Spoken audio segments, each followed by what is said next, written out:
Space Oddities. In this video we're going to be asking the question, what is a magnetar?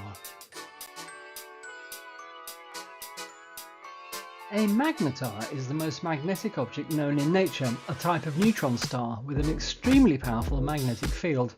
The magnetic field of a magnetar can be up to 100 trillion times stronger than the magnetic field of the Earth. A magnetar at the distance of the moon could pull the keys from your pocket or wipe the magnetic strip on your credit card.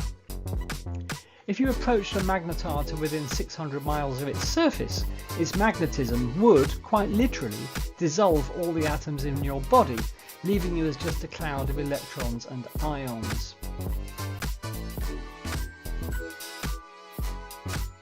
Magnetars have distinct properties which distinguish them from other astronomical objects. They are a type of neutron star, but with a few differences.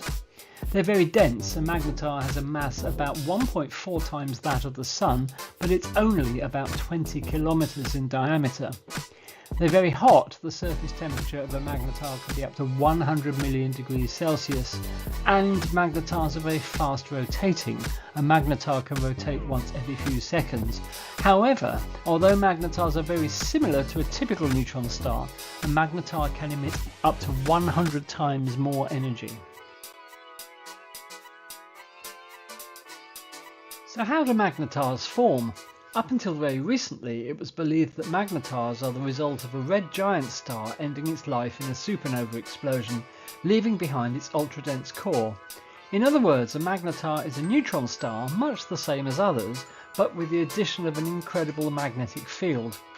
However, recent research seems to suggest that in fact magnetars may not result from red giants at all, but from another, rare type of star.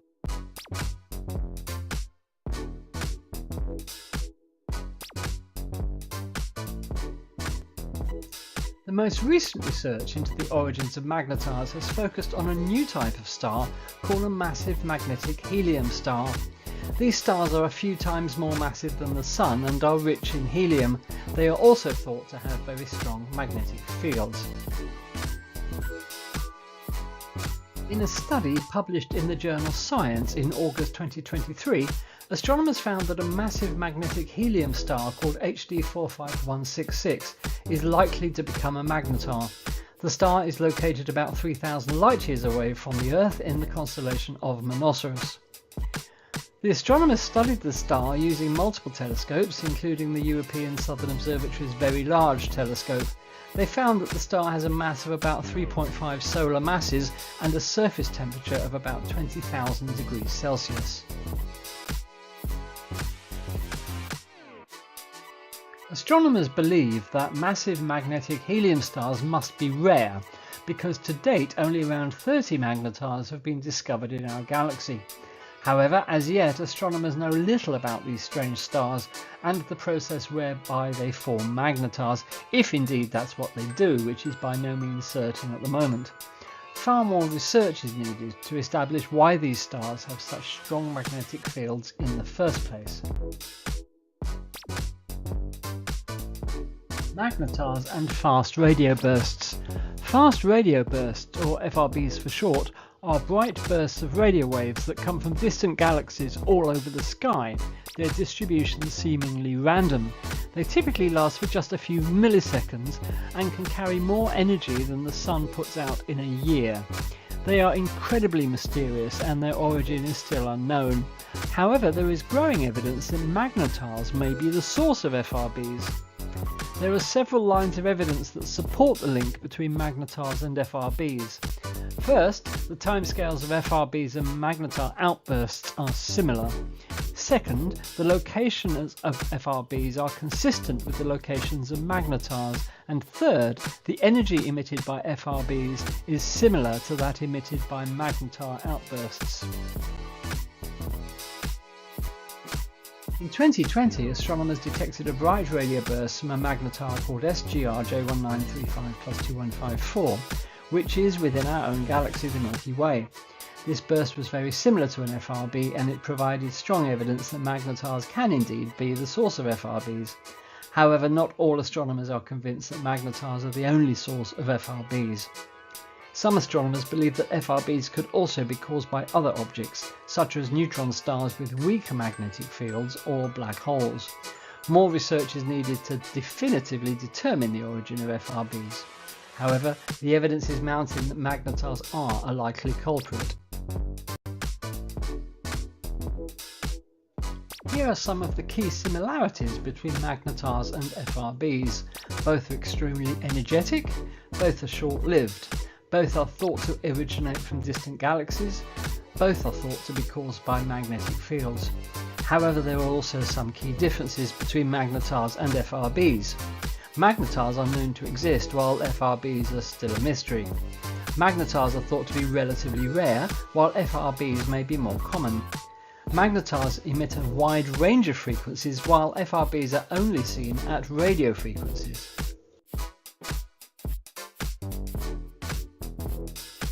The link between magnetars and FRBs is a hot topic of research in astronomy. As more FRBs are discovered and studied, scientists will be able to better understand these mysterious objects and their origins. Well, that brings us to the end of this brief introduction to magnetars, but just to summarise, magnetars are neutron stars with incredibly strong magnetic fields. Their origins are uncertain, but recent studies link them with a new type of star called a massive magnetic helium star. Magnetars may be the source of fast radio bursts, or FRBs, those enigmatic and powerful bursts of radio waves of incredible power seen all over the sky. Much is still unknown about magnetars, but they seem to be very rare animals in the cosmic zoo. Well, we hope you've enjoyed this video about magnetars. Do keep your eyes open for other videos in the Astronomy Basics series from Space Oddities on our YouTube channel. Until the next time, goodbye.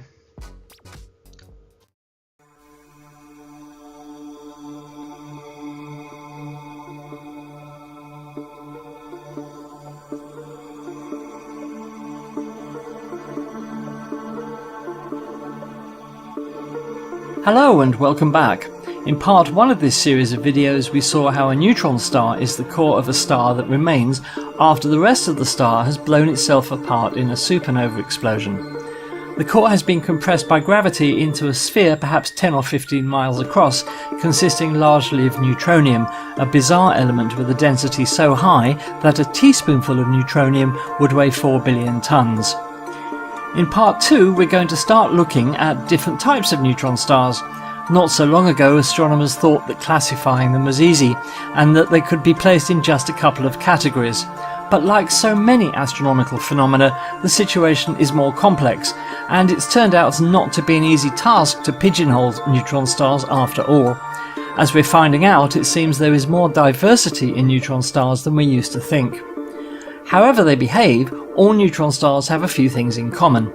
They are all around the same size, with variations in size accounted for by differences in the original mass of the star which gave birth to them, which is known as the progenitor star. They all rotate, but with huge variations between the slowest rotating and the fastest rotating neutron stars yet discovered. The rotation of a neutron star is so constant, so unchanging, that if you were to use it as a timepiece, it would rival or even exceed the accuracy of the best atomic clocks we can build. And lastly, all neutron stars possess a magnetic field, but again with huge variations in the strength of the field. The first type of neutron star we'll look at is known as a pulsar.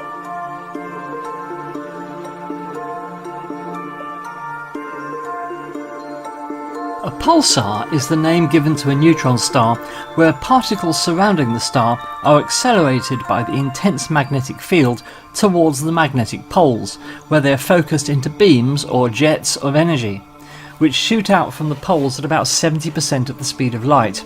Note that the magnetic poles are often not aligned with the neutron star's axis of rotation, meaning that the jets describe a cone as they sweep round the sky. In other words, they wobble. If the Earth happens to intercept one of these jets, we see a flash. If it doesn't, we see nothing, meaning that there is almost certainly a huge number of neutron stars we never see. And the only way we can see pulsars is by their flashes.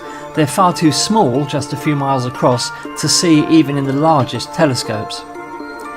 The vast majority of neutron stars are pulsars, and most of them emit their beams in the form of radio light and are therefore known as radio pulsars, detectable with radio telescopes. However, this is not the whole story. Pulsars can emit visible light, gamma rays and X-rays in the form of jets. It is thought that all pulsars emit these types of radiation when they are young, but over time they lose energy and emit just radio waves. What type of energy we detect from a pulsar is therefore a guide to its age. For example, a typical 10 million year old pulsar will probably just emit radio waves. Let's look at an example. In the year 1054 AD, Chinese astronomers observed what they called a guest star in the heavens. They wrote that it was as bright as Venus and visible in daylight. Accounts vary as to how long this guest star was visible for, but one record states it was visible for a whole year in the sky. Others, however, disagree, citing a much shorter period. The Chinese refer to the object as being below Tianhuan in the sky. We know Tianhuan to be a star in the constellation of Taurus, and we now believe that what they witnessed in 1054 was a supernova explosion. And we also know what is in that same position in the sky today, the Crab Nebula, M1 in Messier's famous catalogue of celestial objects. The Crab Nebula is a supernova remnant some 6,500 light years away, and it spans 11 light years. At its heart is a pulsar, one of the first discovered back in the late 60s. Its beams sweep by the Earth 30 times a second, meaning of course that the Crab pulsar rotates at that speed, 30 times a second. But the pulsar is one of a small group which also flashes in optical light as well as at radio wavelengths. Slowed down from its actual rate of 30 flashes per second, here the Crab pulsar betrays itself by flashes of visible light emitted as jets from its magnetic poles. The fact that it emits both radio and optical light indicates a young pulsar, one barely 1,000 years old. But there's more. At the heart of the Crab Nebula there are high-energy particles produced by the pulsar that glow in X-ray light. This time-lapse video taken by NASA's Chandra Orbiting X-ray Observatory shows dynamic rings, wisps and jets of matter and antimatter around the pulsar in the Crab Nebula. The time-lapse was made from 7 still X-ray images taken by Chandra between November 2000 and April 2001. In addition, the presence of high-energy X-ray emissions in the jets shooting out from its poles marks the Crab pulsar as young. In pulsars millions of years old, we see just light at radio wavelengths, an indication that energy levels around the pulsar are less intense and its magnetic field weaker, no longer able to accelerate particles like electrons and positrons to sufficiently high levels to produce X-rays and gamma rays. Notice how the jets of X-rays emitted from the pulsar are corkscrewing around, indicating its magnetic field is not aligned with its axis of rotation. And there's something else. As energy is removed from the system by the lighthouse-like beams, the pulsar's rotation rate slows down. Although over short periods the steady ticks of pulsars are the most accurate clocks in the universe, over long periods the pulsar spins slower and slower. This has actually been measured for some pulsars.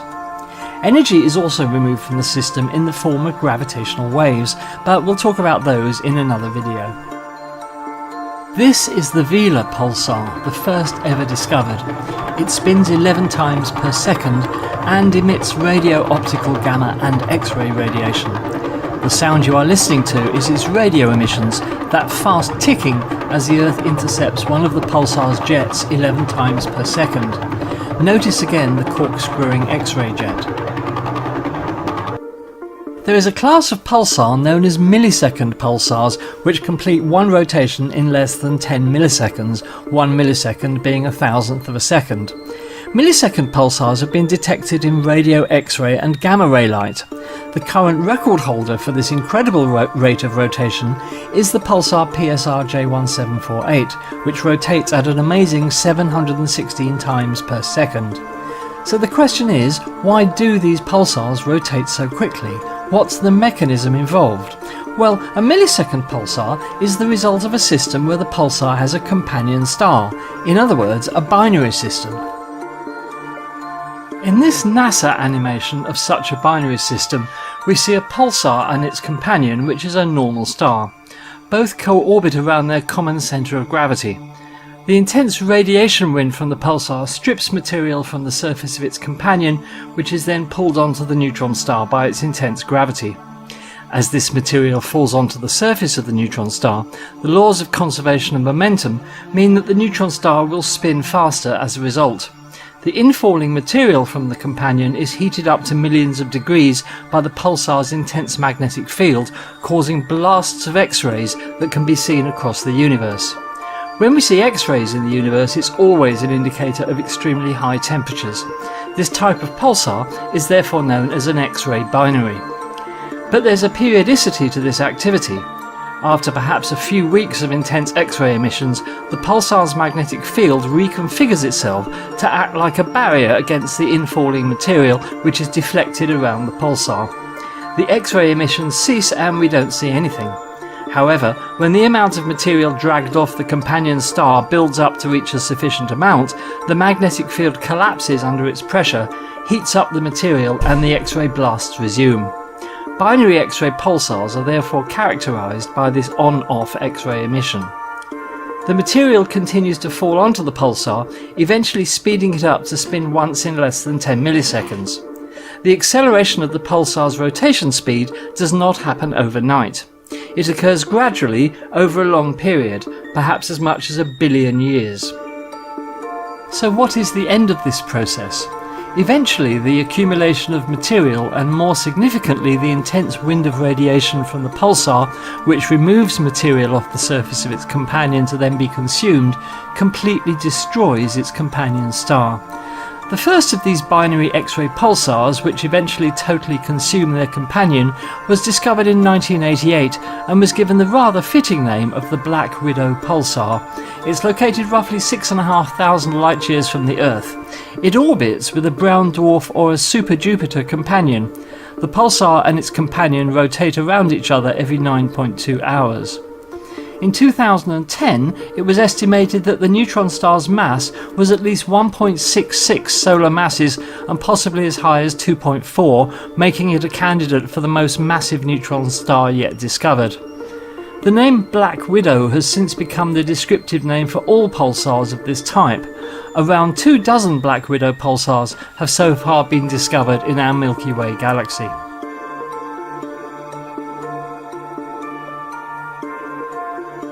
This is NISA, an experiment on the International Space Station. NISA stands for Neutron Star Interior Composition Explorer. Its goal is to observe X-rays from neutron stars in unprecedented detail so that astronomers can try and work out their internal composition. By timing with exquisite precision exactly when X-rays arrive as the neutron star rotates, astronomers have been able to create something that would have been unthinkable just a few years ago, a map of the surface of a neutron star. As we have seen, the conventional view of a neutron star is that its intense magnetic field is anchored at two magnetic poles, much like the Earth's, and indeed all the planets in the solar system which possess magnetic fields. Here we see that the magnetic poles are not perfectly aligned with the neutron star's geographical poles, but this is not unusual. The Earth's magnetic poles, for example, lie some distance from the North Pole and the South Pole. What is important here is that the neutron star has a north magnetic pole and a south magnetic pole located near to 0 degrees latitude in the northern and southern hemispheres respectively. This was an assumption based on the way we know magnetic fields behave wherever we have seen them generated from a body like a planet or indeed a star like our Sun.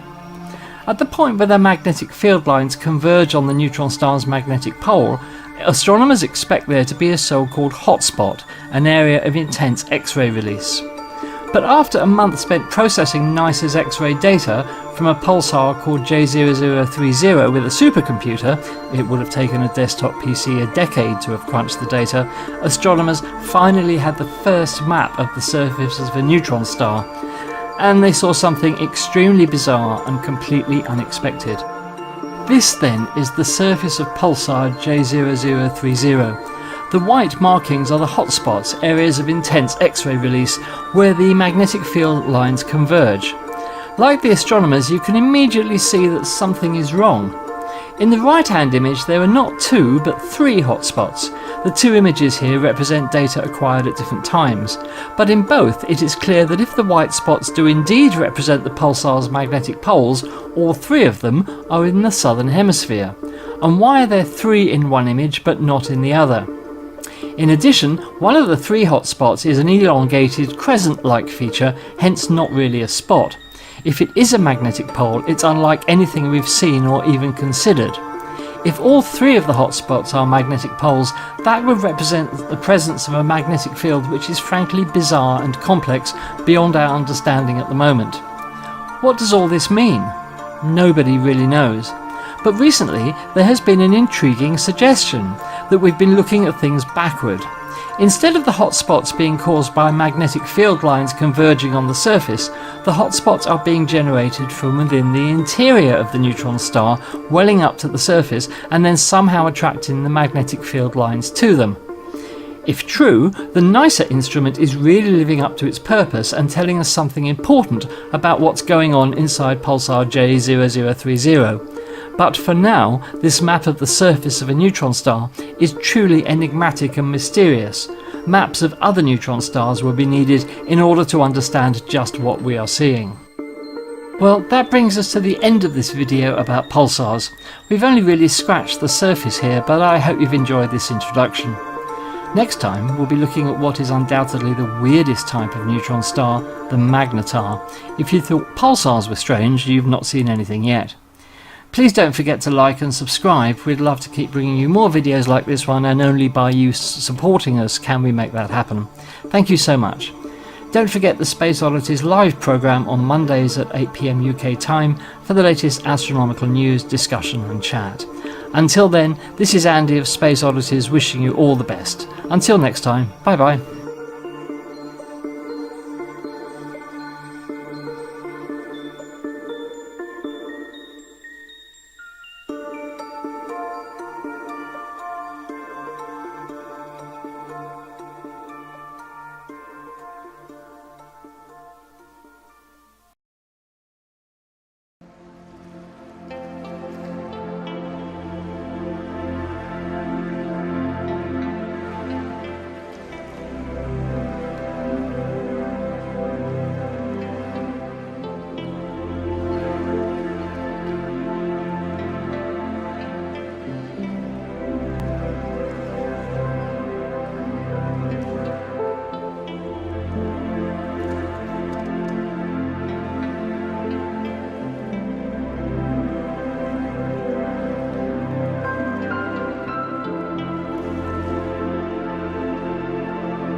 I plan to tell you about some of the heroes and the stories and their scientific discoveries, and how the stories tend to reveal lesser known works of astronomers that the heroes used to make their famous discoveries. Isaac Newton wrote to his nemesis, Robert Hooke, "If I have seen further, it is by standing on the shoulder of giants," which means if Newton had been able to discover more about the universe than others, then it was because he was working in the light of discoveries made by fellow scientists, either in his own time or earlier. Not was this only a humble brag, but it was also a dig at the fact that Robert Hooke was very short. They really didn't like each other. But it was also an acknowledgement of the people who had come before Newton, whose works he had used to make his famous discoveries. And as we will find, this is the tale throughout the history of discoveries in astronomy. This week I'd just like to summarise what is to come in the next few weeks, and I hope along the way we will all learn something new. From the beginning, mankind looked to the heavens with curiosity and wondered our place in the scheme of things. This makes astronomy one of the oldest sciences. Our curiosity has helped us make great discoveries about the universe and our place in it. Like we are not centre of creation, as first thought, but our planet revolves around the sun. Also that the moon and the planets are other places to explore. Stars are brilliant balls of luminous gas which provide most of the elements we see in the universe today. These same stars have a birth, grow old and die. There are several million of them in our own galaxy alone, and to study them we require instruments and telescopes that can detect energy along the entire magnetic spectrum. We have also found things that baffle us and that stretch our imaginations to the limit. We have only just begun unravelling the mysteries of black holes, dark matter and dark energy, and are now in the position to understand the universe's beginning and how it may end. Every discovery tells a compelling story and has expanded our knowledge of the workings of the cosmos. And, as with most good stories tend to do, our account of these discoveries reveals the heroes behind them. Not the heroes of epic tales or comic books, performing feats of immense strength, bravery, or saving mankind and Earth from annihilation while dressed in tight costumes. Everyday heroes are people who spend their time trying to help others in distress or injured. People who try to improve the environment for everyone. When we think of heroes of astronomy, we tend to think of heroes of classical literature and of science, generally lone men who persevere against the odds in pursuit of a definite goal, people like Edwin Hubble, Albert Einstein and Carl Sagan. They asked, how did we get here? How does the universe work? And are we alone? These men captivate our imaginations. But the stories of these men and their achievements are far more complex than at first appears. Take Edwin Hubble. Most of us know his name due to the Hubble Space Telescope, but he did not have any part in its conception or building. Hubble is most famous for discovering that our universe is expanding, but he could not have achieved this without his groundbreaking discovery that galaxies existed outside our own galaxy, the Milky Way. Something he could not have done without the pioneering work of a lesser-known hero, Henrietta Swan Leavitt. Also, his work was done using one of the best telescopes built by telescope maker and astronomer George Ellery Hale. Other astronomers, including Vesto Slipher, also observed signs of an expanding universe. Hubble's work also coincided with similar work done by Belgian priest and physicist Georges Lemaitre. So, full credit for the discovery of an expanding universe is hotly debated to this day. Was it Hubble, Slipher or Lemaitre?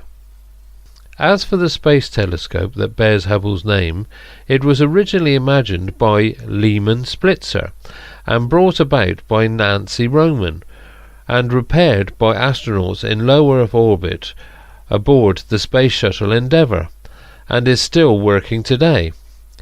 In short, Hubble did make great contributions to astronomy. The telling of his story has evolved to include the amazing feats of a wide variety of other lesser-known heroes. Astronomical discoveries have been made with the advancement of telescopes, the astronomer's invaluable tool. From Galileo, who first turned a telescope to the night sky and recorded what he saw, to George Ellery Hale, who developed new methods to improve and build bigger telescopes, and finally to the giant telescopes we use today. As telescopes got bigger and better, the more discoveries were and are made.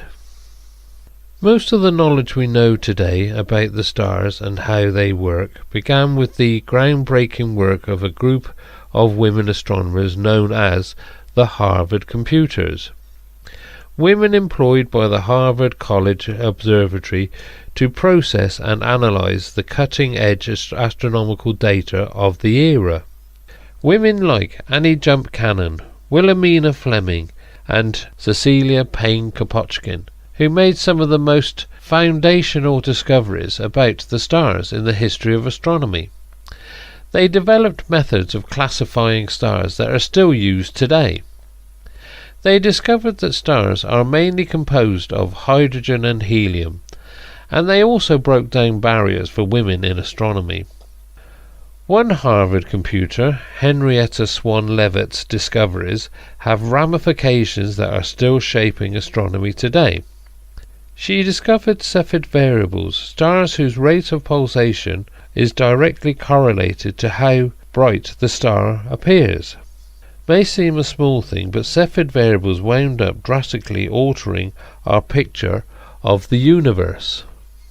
By measuring these stars' pulsation rates and determining how bright they should be compared to how bright they appeared, Leavitt had given us a new and powerful tool for measuring the distances to faraway objects, and her work directly led to Edwin Hubble's discovery of galaxies beyond our own. Hubble's most indelible contribution to astronomy was a famous and deceptively simple equation describing the expansion of our universe. However, as with many details of our universe, the discovery isn't as simple as it seems. We will learn about the Belgian priest and the astronomer Georges Lemaitre, who had published a similar result several years earlier, as well as other physicists and astronomers who had speculated about an expanding universe based on implication of Einstein's general theory of relativity that were still being explored. Hubble's famous equation is a source of continued debate as teams of astronomers engage in a century-long mission to determine the exact value of this equation's constant, the so-called Hubble constant, and to work to reconcile different observations into a single answer that can best explain the expansion of the universe. Hubble's legacy also lives on in the space telescope that bears his name. The heroes of the Hubble Space Telescope range from astronomers who dreamed of space telescopes long before humankind even launched its first satellite, to the NASA personnel who tackled daunting scientific and bureaucratic hurdles to make the telescope a reality, to the astronomers who opened and sharpened the telescope's eyes, to the teams of scientists today that have kept the telescope running and making remarkable discoveries for over 30 years. It is also important to remember that astronomy involves much more than the light we can detect with our eyes. What we call visible light occupies just a tiny fraction of the electromagnetic spectrum, and fully understanding the universe requires the ability to detect energy across the entire spectrum to get a complete picture of the cosmos. Hopefully we'll learn how over in the radio regime at wavelengths far too long and energies far too low to be detected with our eyes, physicist Karl Jansky made a groundbreaking discovery in 1932 when he became the first person to detect radio waves from space while working at Bell Labs. A few years later, Grote Reber created the first dedicated radio telescope, an antenna specifically designed to detect radio waves from the sky. Since then, the field of radio astronomy has grown exponentially. We have radio astronomy to thank for one of the most exciting discoveries when in 2019 astronomers synchronized radio telescopes across the entire planet to take the first ever picture of a black hole. Another radio telescope at Bell Labs also made an incredible, if accidental, discovery in 1964. It detected the cosmic microwave background, the faint leftover remnant of the Big Bang, observable as a quiet but persistent hiss in the background of the telescope's data.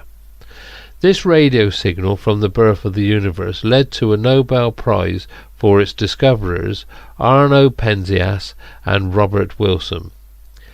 Today, several dedicated space telescopes have been launched to study the cosmic microwave background, and teams of scientists are focused on collecting data from the universe's earliest moments in the hopes of explaining how space and time have evolved to what we have today. Decades after Hubble's discoveries of galaxies beyond our own, and just 3 years after the discovery of the cosmic microwave background marked a shift in how we studied the nature of our universe. An astronomer named Vera Rubin uncovered strange inconsistencies in how the stars in nearby galaxies moved. We will see how years of careful observations revealed these galaxies appeared to contain huge amounts of invisible mass, what we now call dark matter. The existence of dark matter fundamentally changed our entire cosmological model and spawned an entire new field within astronomy, focused on studying dark matter in the hopes of explaining what exactly it is and how it affects our universe. These questions tie back into one of the most fundamental questions that astronomers find ourselves asking. How did the universe begin? We think of the Big Bang as the beginning of the universe, but this story itself, from its name to its model of how the cosmos came to be, has its own interesting beginnings. Big Bang cosmology is now widely accepted as the scientific model for where our universe came from, but it also poses several ongoing mysteries. From what exactly happened in the earliest fractions of a second after the universe began, to the mysterious force known as dark energy that appears to be powering its continued expansion. Finally, where does the Big Bang ultimately leave us? Astronomers are still debating how the universe has evolved, the existence of parallel universes, and how our universe might end. In the second part of our discussion, we'll focus on Albert Einstein.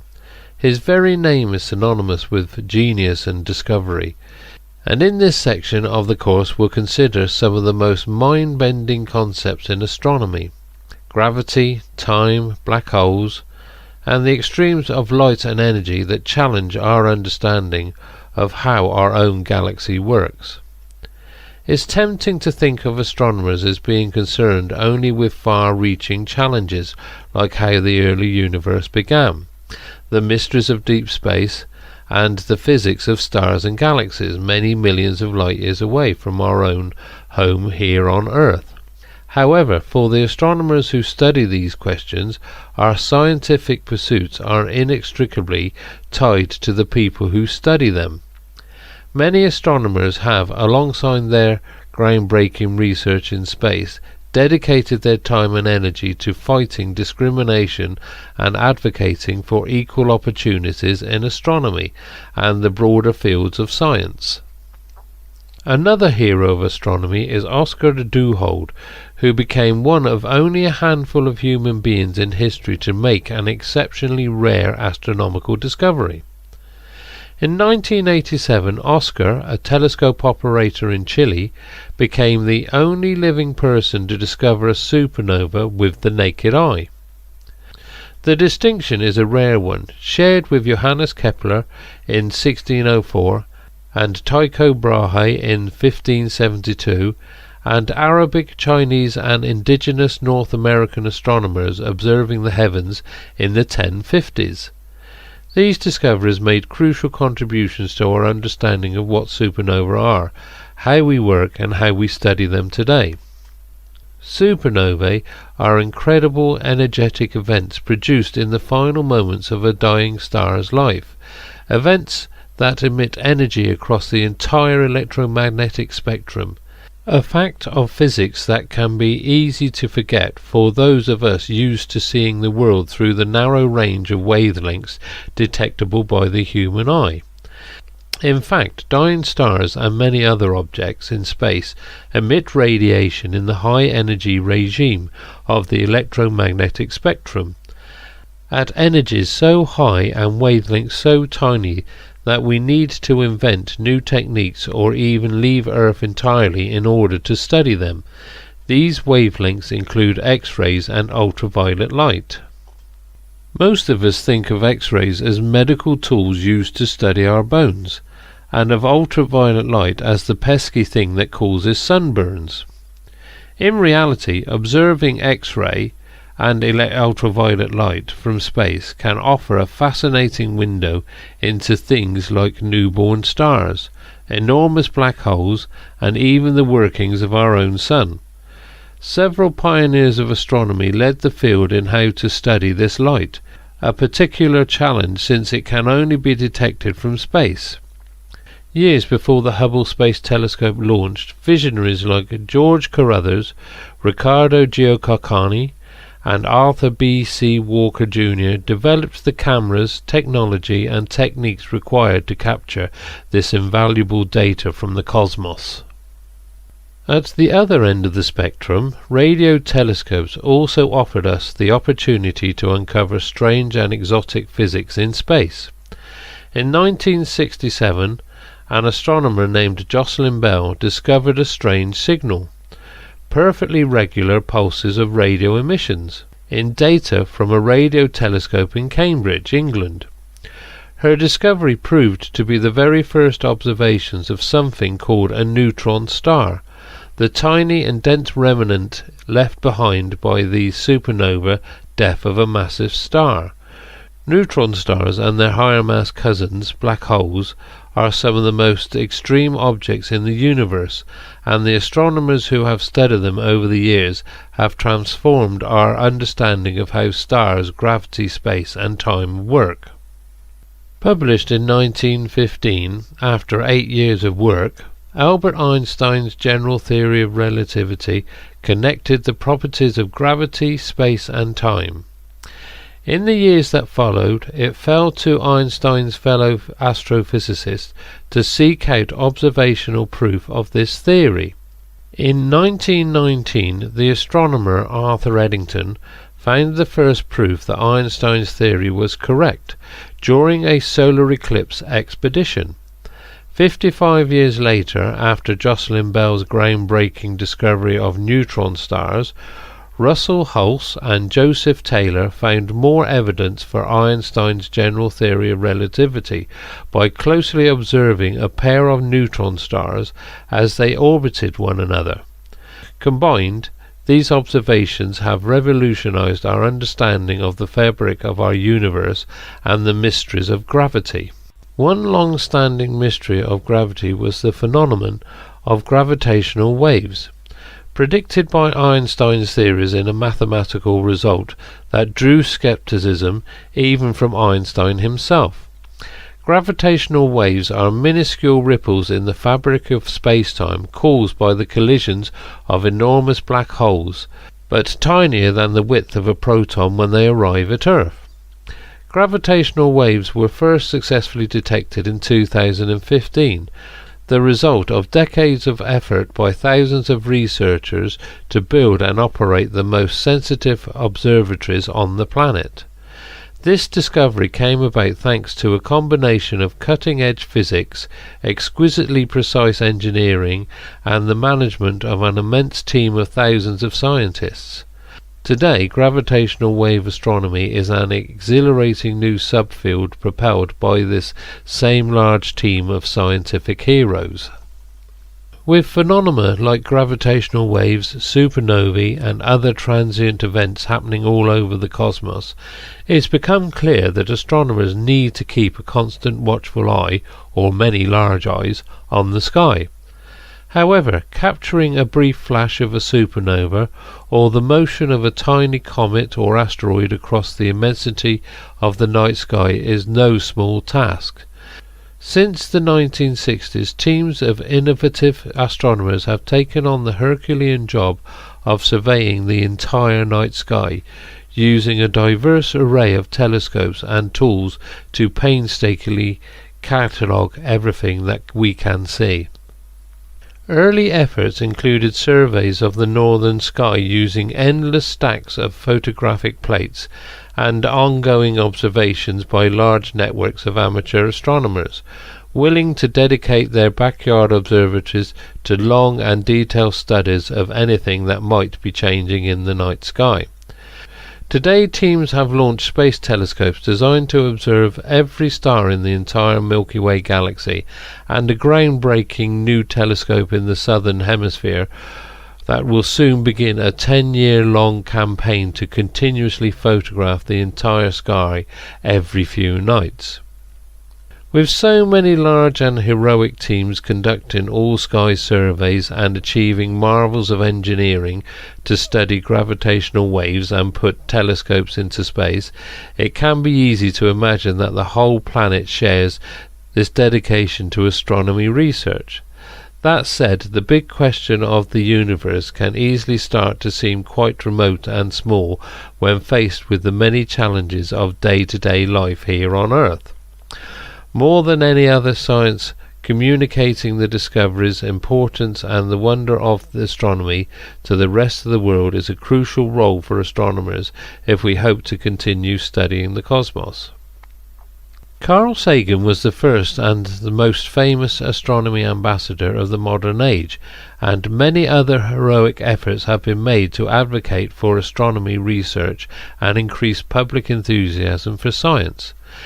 Sagan was also a specialist in studying our own solar system and imagining solar systems beyond our own. In this final section of our talks, we'll look at the science of our own cosmic backyard and learn about the heroes who are studying our potential neighbours in the universe. One clear and immediate connection between the mysteries of space and life on Earth are asteroids and comets, the small citizens of our own solar system that might one day come close, perhaps even a bit too close, to our home. Finding and studying nearby objects like these is a crucial part of understanding our solar system and the fate and history of our planet. Astronomers like Jean and Caroline Shoemaker built up a long and prolific history of discovering and studying comets and asteroids, along with their potential impacts. One dramatic example was observed by astronomers and stargazers all over the world in 1994, when comet Shoemaker-Levy 9 struck Jupiter. More recently, large survey and robotic campaigns have taken up the mantle, with teams of people monitoring the sky, searching for asteroids and comets throughout the solar system, and learning more about these fascinating little members of our solar system along the way. It's hard to talk about small solar system citizens without also thinking of Pluto, our little former knife planet, and wondering what exactly happened to it. The astronomical heroes, or maybe anti-heroes, behind Pluto's journey from discovery to demotion span more than 70 years. In 1930, Clyde Tombaugh discovered Pluto and classified it as the 9th planet in our solar system. In 1960, Julio Fernandez predicted that an enormous and crowded belt of smaller rocky objects should surround the outside of our solar system, just at and beyond Pluto's orbit. In 1992, David Jewett and Jan Liu discovered the first observational evidence of this belt. The research that followed ultimately led to Pluto's demotion from planet status in 2006, along with a significantly expanded picture of our solar system and its outer boundaries. At the heart of our solar system, our own Sun has also been an immense font of information about astronomy and the inner physics of stars. Solar physicists have used enormous tanks of liquid to detect neutrinos, tiny subatomic particles that emerge from the Sun's core and act as minuscule ambassadors from the immensely hot and dense heart of a star. Astronomers have also been mounting heroic solar eclipse expeditions, with observations carried out in some of the most remote corners of the globe to study gravity, magnetism, and the Sun's evolution. This fascinating array of techniques and creative ideas has allowed us to harness the scientific power of our closest stellar neighbour. For years, astronomers imagined other stars like our Sun potentially hosting other distant solar systems. In 1992, these imaginings became a reality. Alexander Wolszczan and Dale Frail announced the first discovery of 2 exoplanets, or planets orbiting another star. From this first discovery, astronomers have gone on to detect thousands of exoplanets, refining their observational techniques and building new space telescopes specifically designed to find these tiny and distant stellar companions. Today, teams of astronomers are working on discovering new exoplanets and exploring what new worlds might look like in planetary systems across the galaxy. Of course, studying distant planets also raises what may be the single most compelling question of all astronomy: are we alone? The search for life in space is an ongoing and fascinating pursuit within astronomy, and one that raises fundamental questions about the universe, Earth, and our nature as human beings. Astronomers like Vicky Meadows and Sarah Seeger have focused their efforts on the field of astrobiology, synthesizing 2 fields to better understand how life could begin to flourish on distant worlds. Others, like Jill Tarter, have turned their efforts towards SETI, the search for extraterrestrial intelligence, in the hopes of detecting intelligent life on other planets. Exploding stars, gravitational waves, alien life. The astronomical mysteries of today and tomorrow ask big questions, and answering them will require big telescopes, big dreams, and a new generation of astronomical heroes. In the next decades, enormous new ground and space-based telescopes will begin operating. These facilities are set to change the face of astronomy, offering new and powerful tools for observing nearby asteroids, strange stars, and distant galaxies. Innovation in astronomy also requires thinking far ahead, considering what the cutting-edge technology of the next century will mean for how we study the cosmos.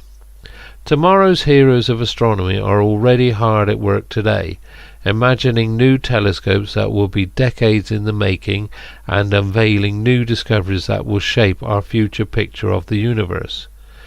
Many of these same scientists also work hard to educate the next generation of researchers and spark widespread interest in astronomy, ensuring that humanity can continue studying the universe in the years to come. At this point, you are likely to have many questions about the discoveries and heroes you have heard about in this first program. Who are the people that built telescopes for use on Earth and in space, and how are we using these telescopes today? Why did we need thousands of people on the team that detected the first gravitational waves? What might we expect to learn in the years and decades to come? During these programs, we'll be delving deep into many of the topics we've touched on today, learning about the science behind these discoveries, as well as the many different people and types of heroes that have shaped our view of the universe. Slight break in transmission. We should now be on the official stream that we've set up. Sorry about the technical problem there. Anyway, so yes, I mean the geology of this area is a history of billions of years, uninterrupted. So it will be really interesting to see what's there. That whole landscape is extremely, looks very strange and haunting and mysterious. You can see it behind me. But this is where NASA are planning to land Artemis 3 at the end of 2025. And as we were saying the other night, there are lots of other missions that are planned to land here as well. China, South Korea, other countries as well are planning to sort of zero in on the South Pole to investigate it and see if they can actually try and sample the water that is meant to be here if all of the orbiting spacecraft have got it correct, which they seem to do. So here we are. So we're just a few minutes now before the landing. As you can see, mission control there in India. And I can see figures on a screen there, but I'm not quite sure what they represent. Yeah, they've actually almost looked as though they've got a camera pointed at the moon. Yes, it in does. One of the screens there. It does, doesn't it? In the middle, it looks like there's a camera pointed at the moon. Yeah. In which case, it's still at some considerable altitude. I'm just trying to work out from those figures. There's a 30 there. Would that be kilometers? Maybe, I don't know. But also progressing well. Let's just listen in for a moment to see whether we can work out what's happening.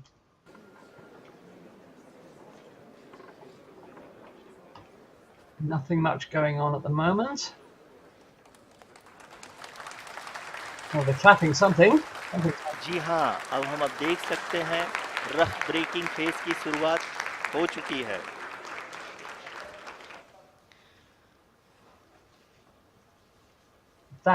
During this rough braking phase, the lander velocity shall be brought down from 1,680 meters per second to 358 meters per second.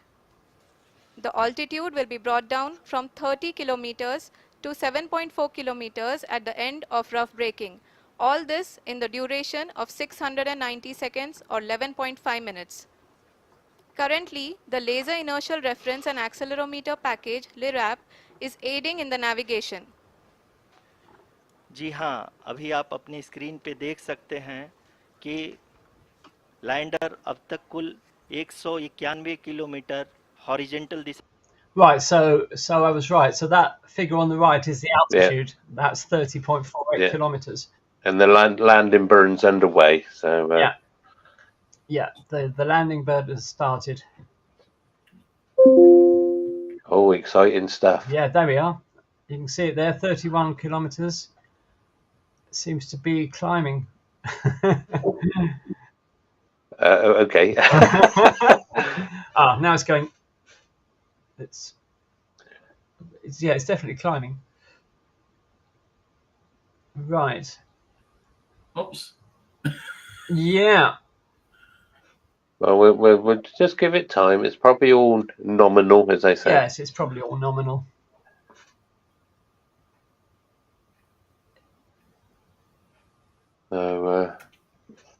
Well, it has survived this far, which in itself is a great achievement. Yeah, well, it's been quite a long project because it launched. When did it launch? Was it the 14th of July? Yes, it was the 14th. Yeah, it launched on the 14th of July. It entered translunar injection was on the 31st of July. So it had been round, already for quite a long time. It took it a while getting there. And then since then it went into a very large elliptical orbit. And since then it's been performing lots of maneuvers, bringing it closer and closer to to the, I was going to say the sun, the moon, and so that's till we got to this position today. And hopefully, fingers crossed, everything goes fine for them. We need some good news. I can actually see on the screen there they've got what looks like lunar images. Yes. So they've taken this panel. Oh, there we are.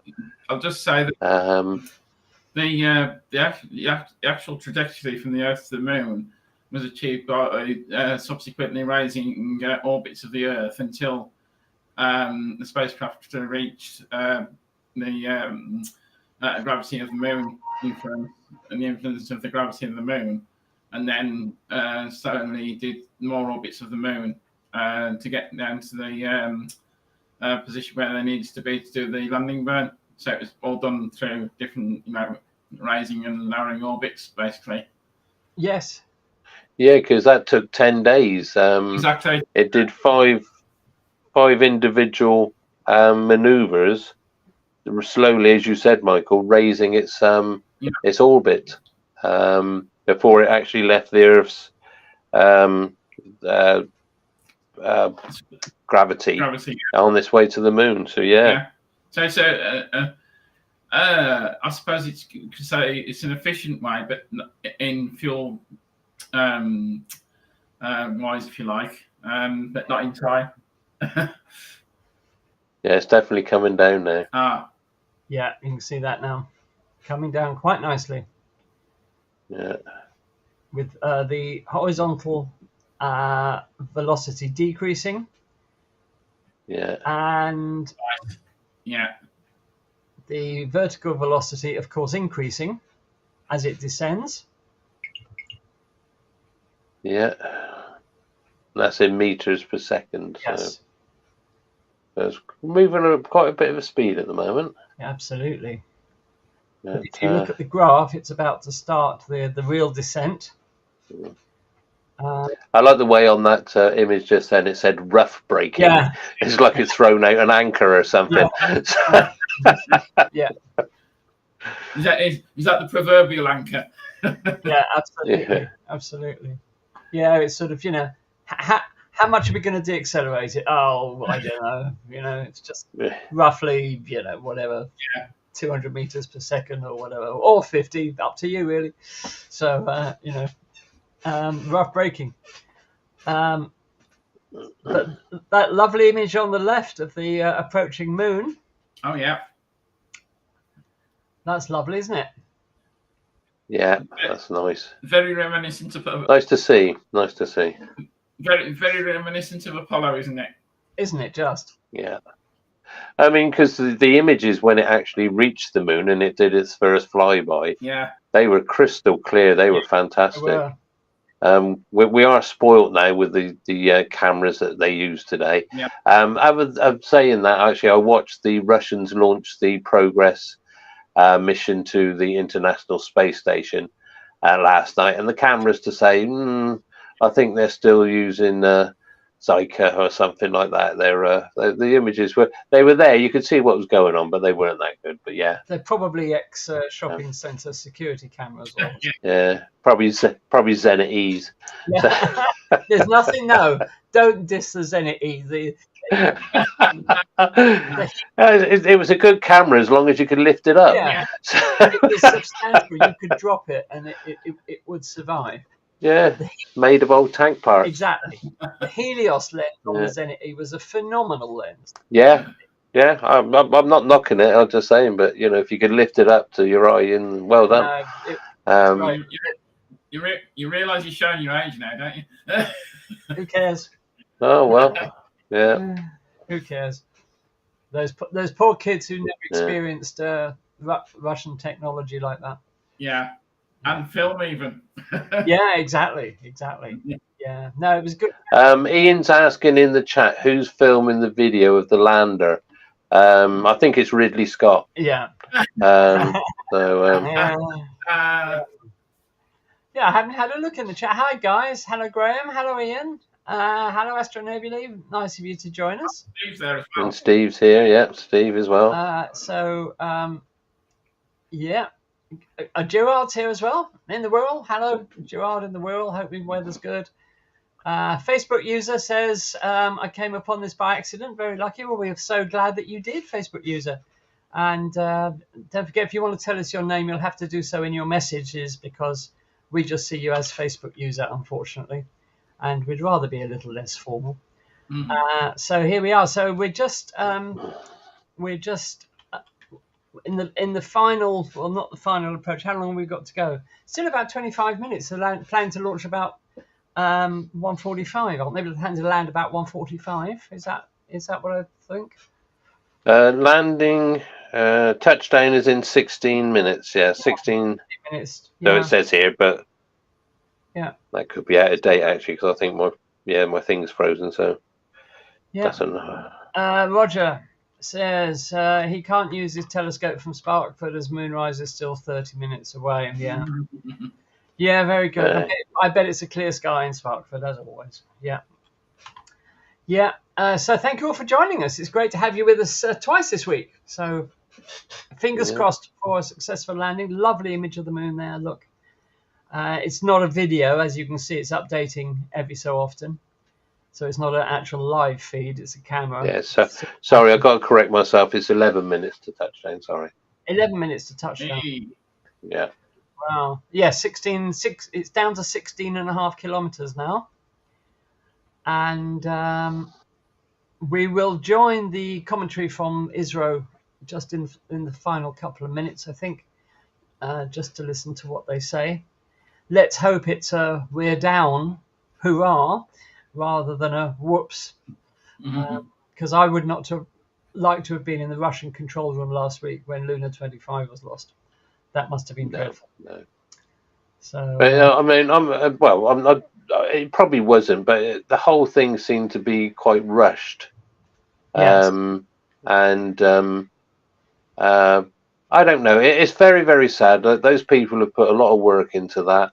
And space is one of these. No matter what the geopolitics is happening in this world, but space is one place where everybody comes together. So, you know, it's one of these things that it can bring people together. Geopolitics put aside, and so we like I said, we are sad for what actually happened. We want people to succeed. So we do. Yeah.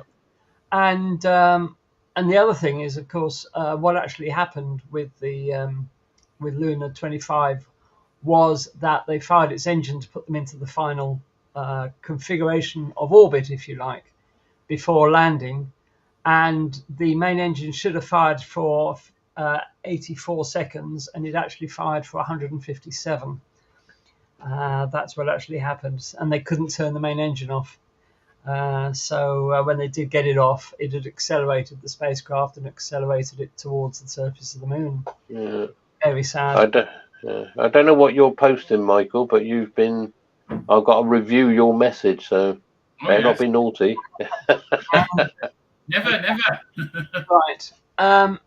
So let's now join the Indian Space Research Organisation. Let's listen to the last few minutes of their commentary. Yes, we are privileged to have with us Honorable Prime Minister of India, Shri Narendra Modi ji, who has joined us from South Africa's Johannesburg to encourage us. Well, that's nice. Yeah. जी हाँ, आप ये देख सकते हैं altitude hold face भी बहुत ही आसानी से लैंडर फेस ने पार कर लिया है और अब फाइन ब्रेकिंग की शुरुआत हो चुकी है।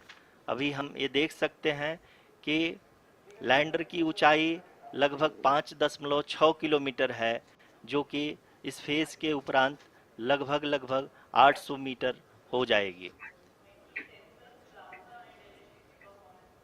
Okay. Right.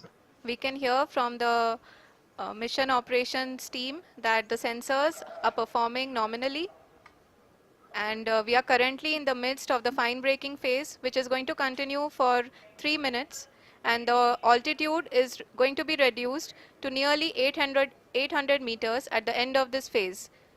Gosh. जी हाँ, Crucial जैसा कि time. आरुषि जी ने बताया Yeah.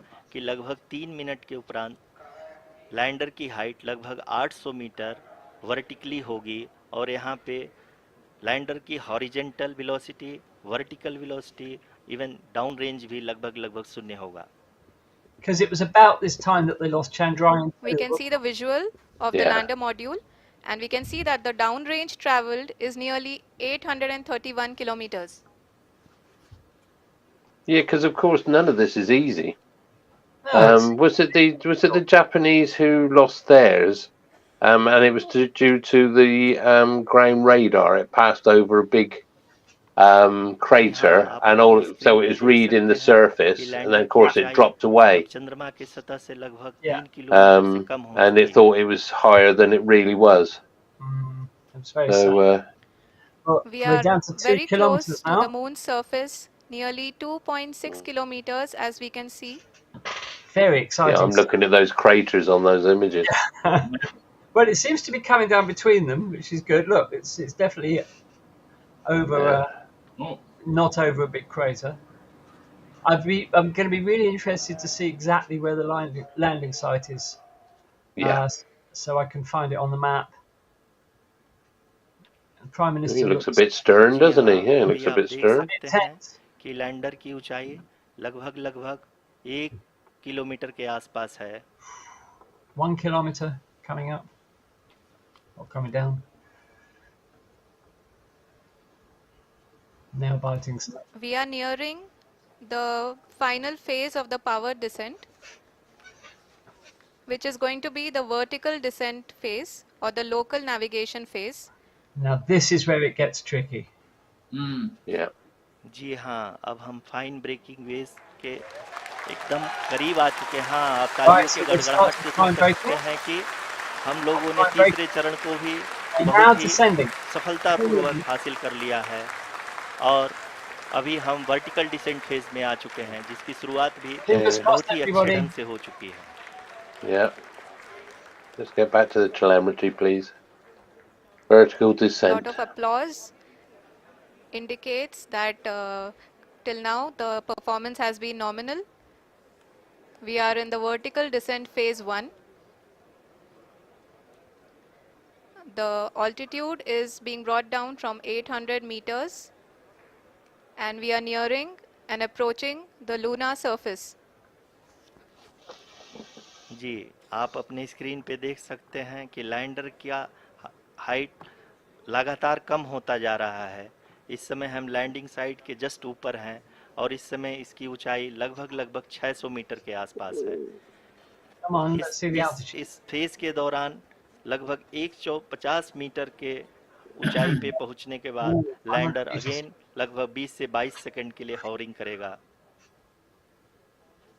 I think that image on the left looks a bit. We are above the landing site. The horizontal as well as the vertical velocity is now being constantly reduced. And the lander module has begun its descent towards the landing site. It's only 8 meters a second now vertical. Yeah. So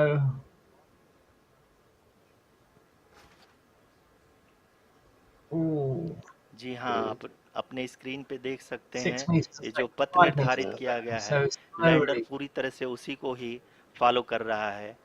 इस समय हम लगभग 200 metre की height से भी कम आ चुके हैं.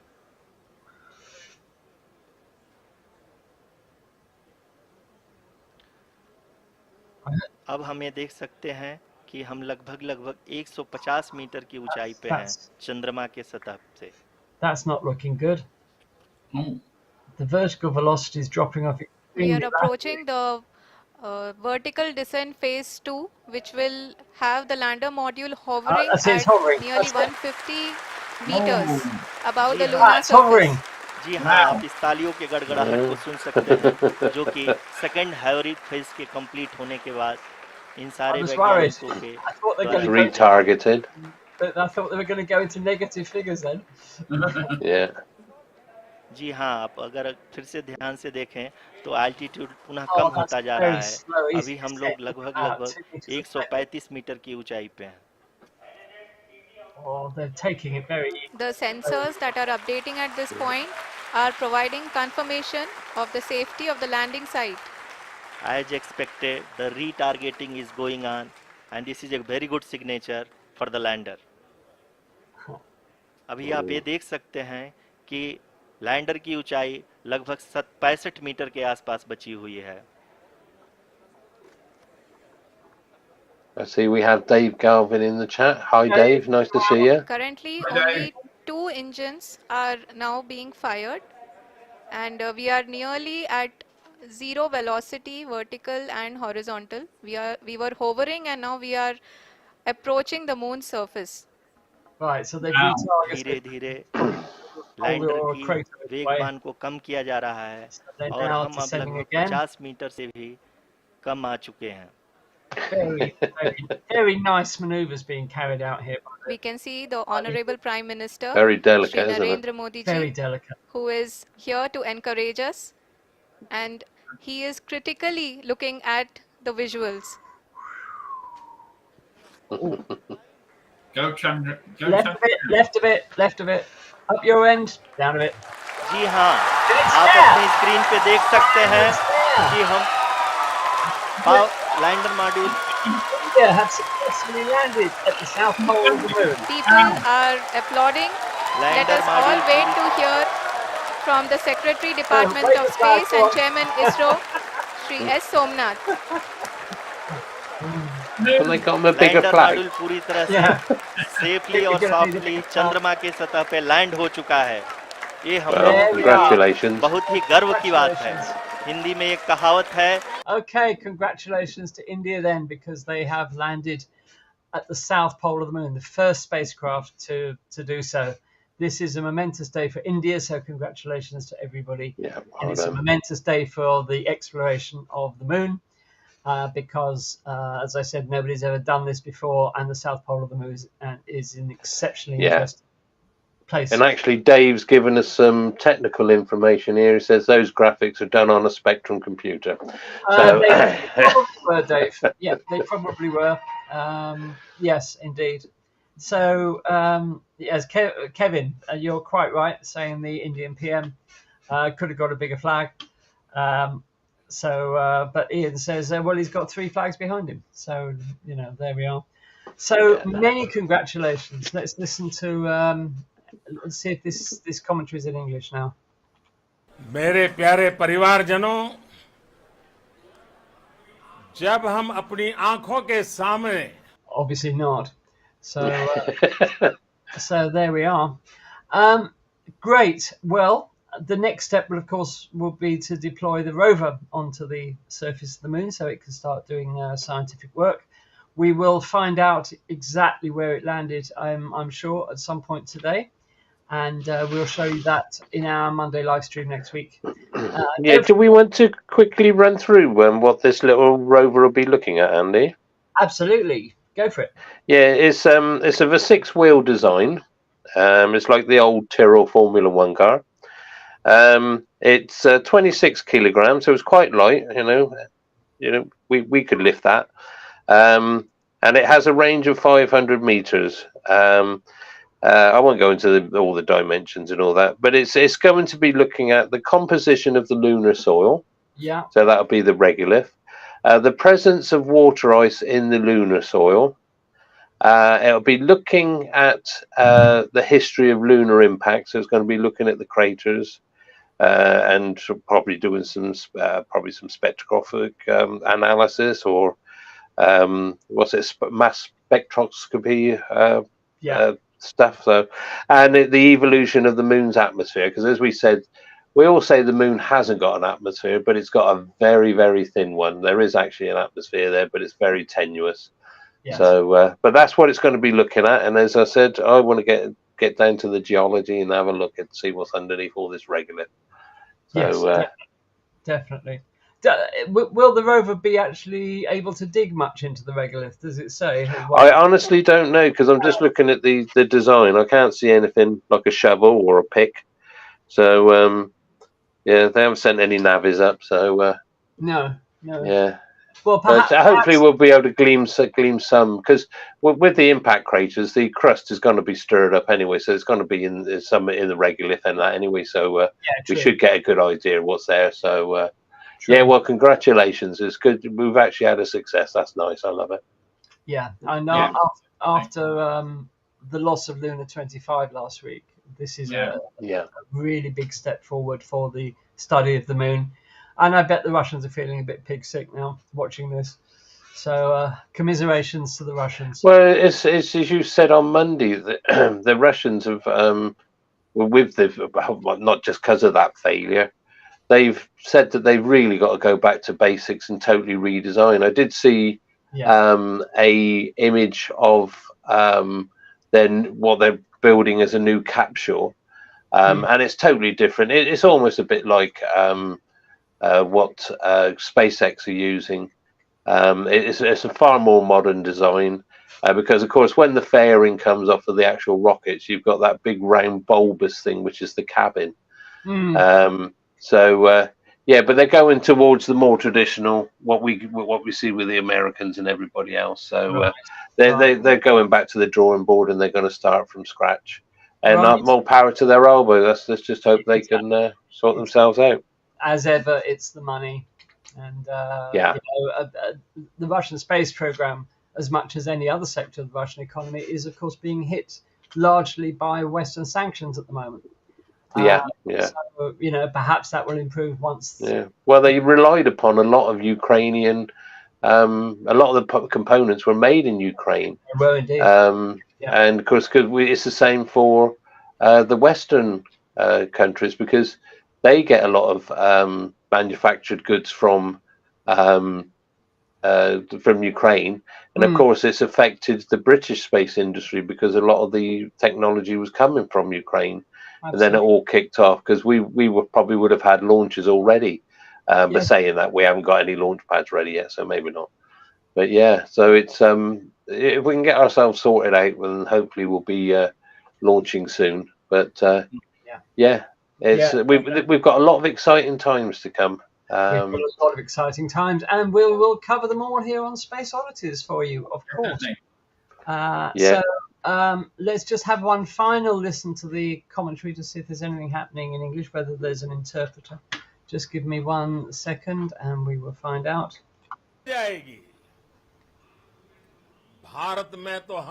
No is the answer to that.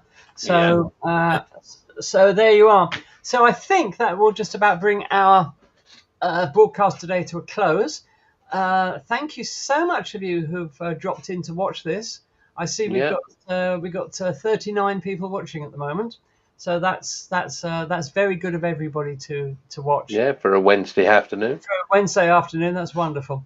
Next Monday we have as a very special guest the astronaut Scott Potteet, who is the pilot of the upcoming Polaris Dawn mission, which is due to launch no earlier than last quarter this year. An exceptionally pioneering, innovative space mission. Find out all about it on Monday when Scott joins us. If you have any questions for him, of course, you're more than welcome to ask. And we will look forward to having Scott as a real-life astronaut as our guest. He was originally meant to be with us in July, if I remember rightly, but due to one commitment or another, he's been unable to. So we're hoping he's able to join us next Monday. And we should look forward to receiving him as our very special guest. It should be really interesting. So we'd like to thank you all for being with us this afternoon. Many congratulations to India for a spectacular and safe landing on the south pole of the moon. Can't wait to see the images, and they should be absolutely epic, and we will find out before then exactly where it landed. Just before you go, Andy, Astro Nebula says, looks like you've aged a bit, Andy, but I like the three flags behind you. Well, this is what spaceflight coverage does to you. It gives you premature aging. So yeah, let's just kill that. So that's a bit close as well. So let's put us back. There we are. So thanks guys. Thanks a lot for being here. We do appreciate it. Wonderful. Yeah, nice seeing you all.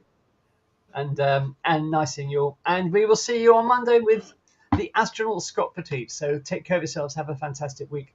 and weekend, and we'll see you on Monday, 8 o'clock UK time, as always. Yeah. See you all. Bye for now.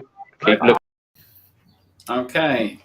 Thanks, Andy. Yep, this is Euclid, the next European Space Agency Space Telescope, as Andy said, subtitled Exploring the Dark Universe.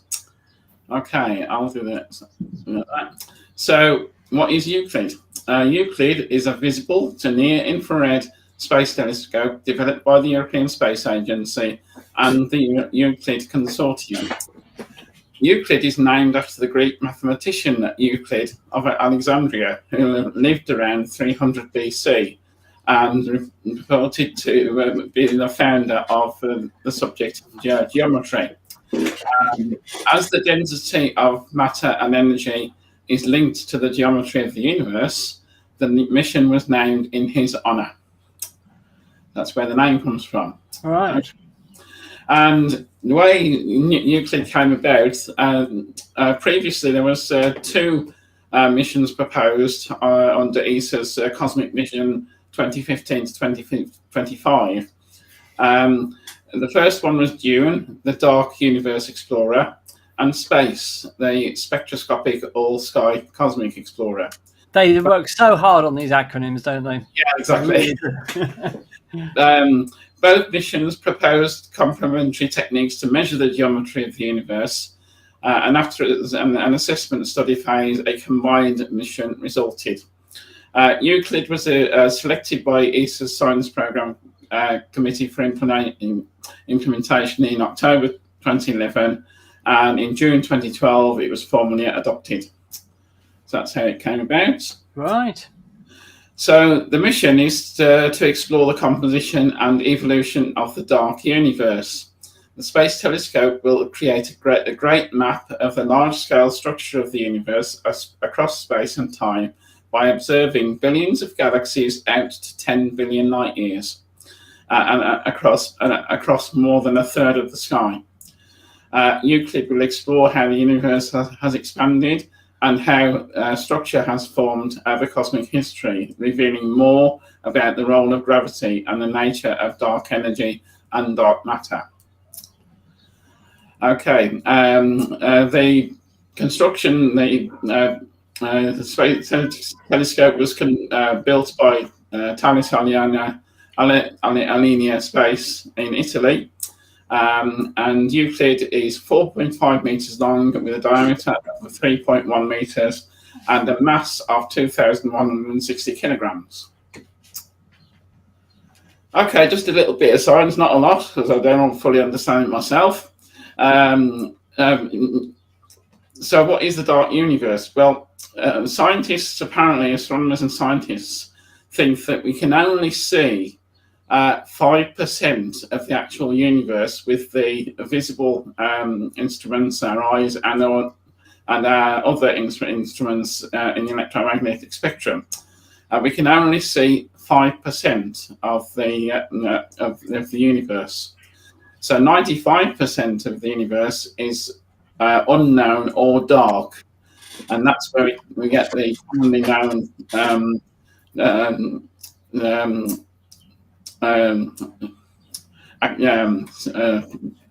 sorry about that.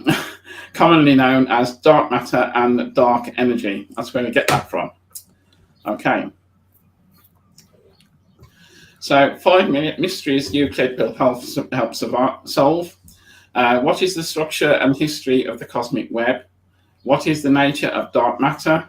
How has the expansion of the universe changed over time? What is the nature of dark energy? And is our understanding of gravity complete? Okay, Euclid, or more about Euclid itself. Euclid will be launched on the SpaceX Falcon 9 from Cape Canaveral Spaceport Station, I believe on the 1st of July. And originally, Euclid was going to be launched on a Russian Soyuz rocket, but this was changed after the recent invasion of in Eastern Europe, and then Russia, and that was cancelled for that particular flight, but this is now being taken up by SpaceX. There's two science instruments, the visible wavelength camera, or VIS, and the near infrared photometer and spectrometer called NISP. The Euclid Consortium has delivered to ESA the VIS and NISP instruments, and NASA provided the near infrared detectors of NISP. Okay, Euclid will observe a third of the sky. It will measure the shape, position, and distance of galaxies up to 10 billion light years. It will create the largest, most accurate 3D map of the universe ever produced. Okay, so Euclid will address two core themes of the ESA's Cosmic Vision 2015-2025. What are the fundamental physical laws of the universe? How did the universe originate, and what is it made of? Okay. Yeah, but are they going to explore anything important? Those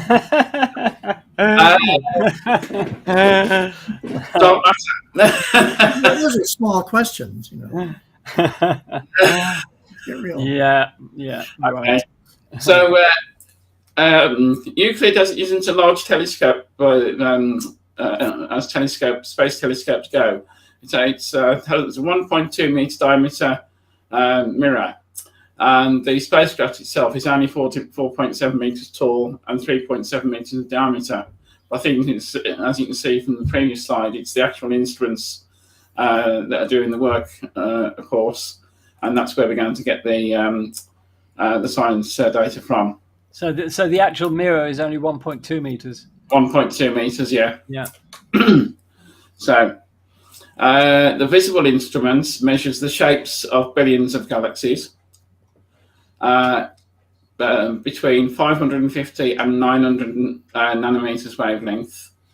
It has a mosaic. This is what interests me. It has a mosaic of 36 CCDs, or charge coupled devices, each one giving 4,000 pixels each. So each CCD has 4,000 pixels on that particular detector.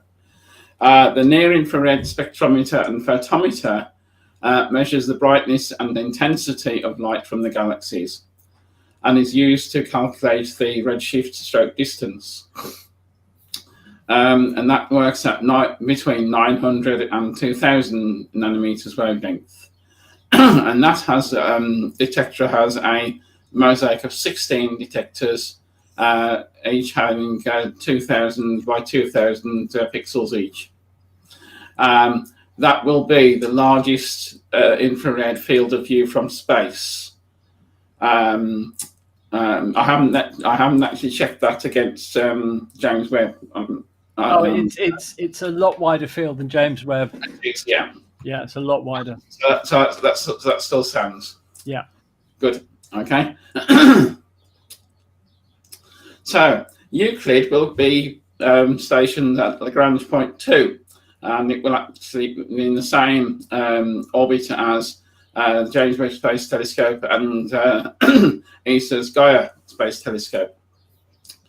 Launch, as I said, will be on the beginning of July. Excuse me, and it takes about 4 weeks to actually get to L2, much like the James Webb did. Right. So they're going to be neighbours. They are going to be neighbours. So just like the James Webb Telescope, Euclid has a large sun shield because obviously it wants to look in the opposite direction to the sun and the Earth.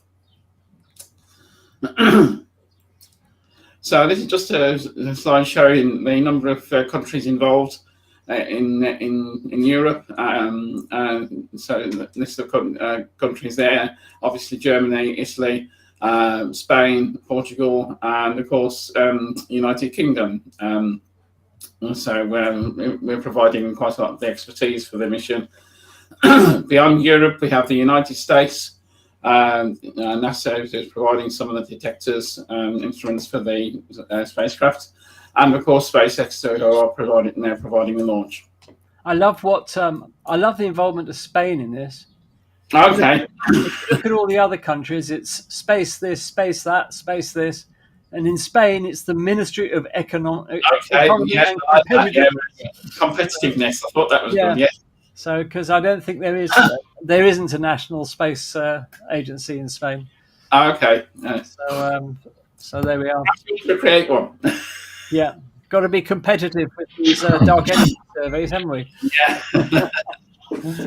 Okay. Now this picture here just shows the size of the spacecraft. What a beauty! What a beauty! Look at that. Yeah, I know. This is actually an engineering test model. Which was on the ground. It seems a shame to build something like this and not send it into space for me. But perhaps it'll end up in a museum somewhere. Yeah, hopefully. So and you can see the size of the spacecraft compared with the people, the technicians working on it on the floor. He's having his lunch. Yeah. Now you might recognise this ship.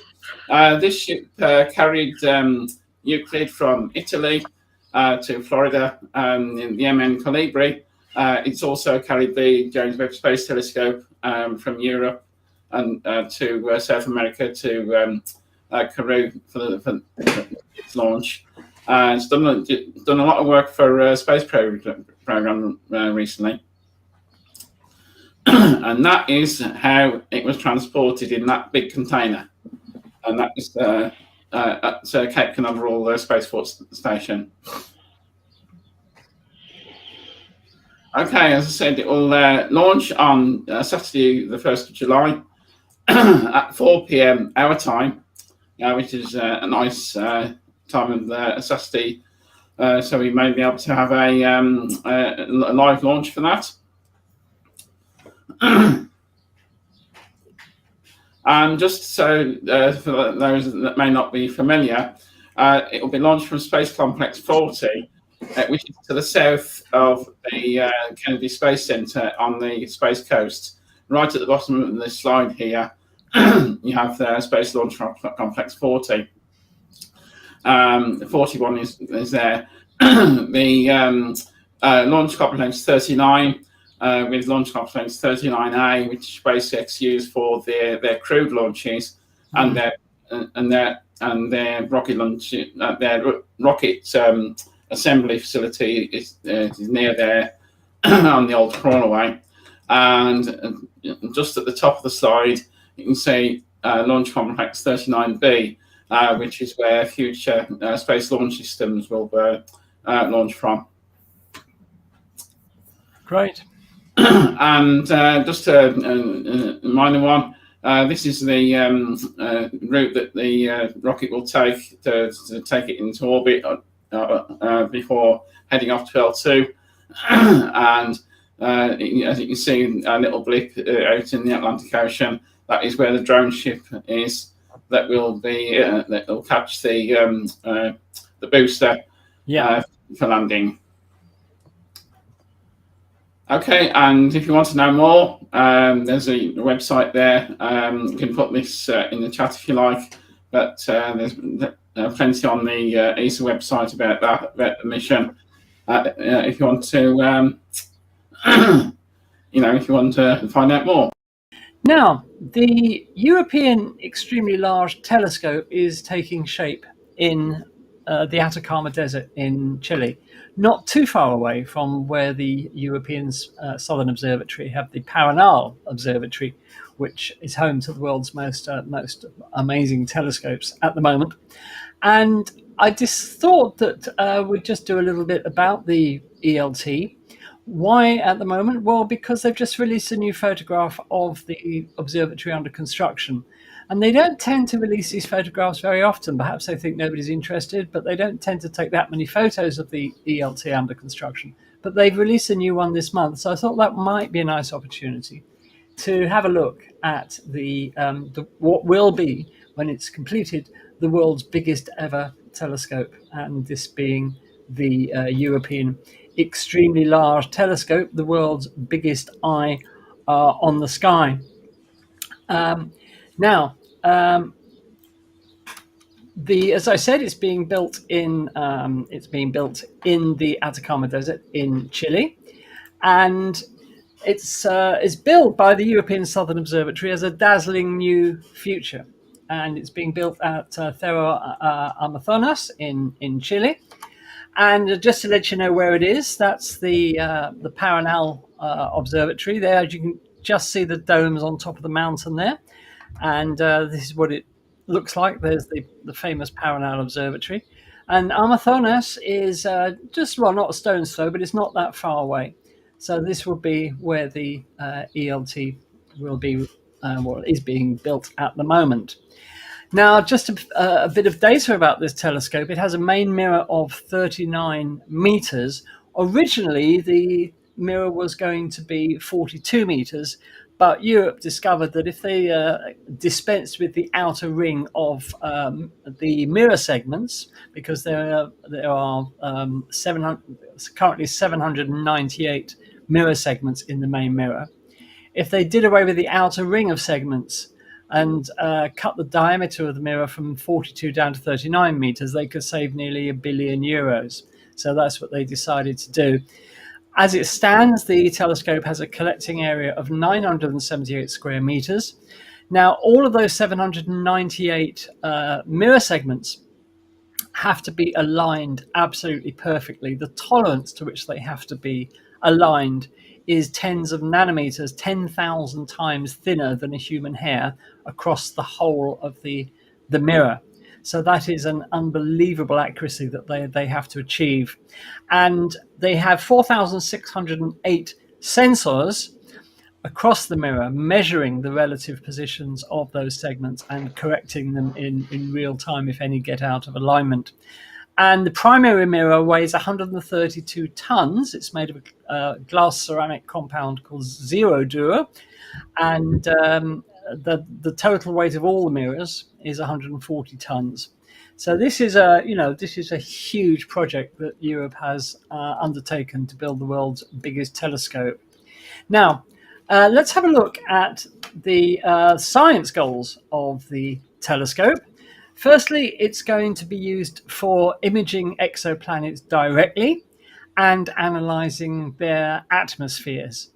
And this has never been possible with an earthbound telescope before, but the exquisite light gathering power of the ELT will be enough to enable it to see exoplanets directly and analyze their atmospheres, much as the James Webb is doing at the moment with some of the exoplanets, as we were hearing recently from Roger about the TRAPPIST system.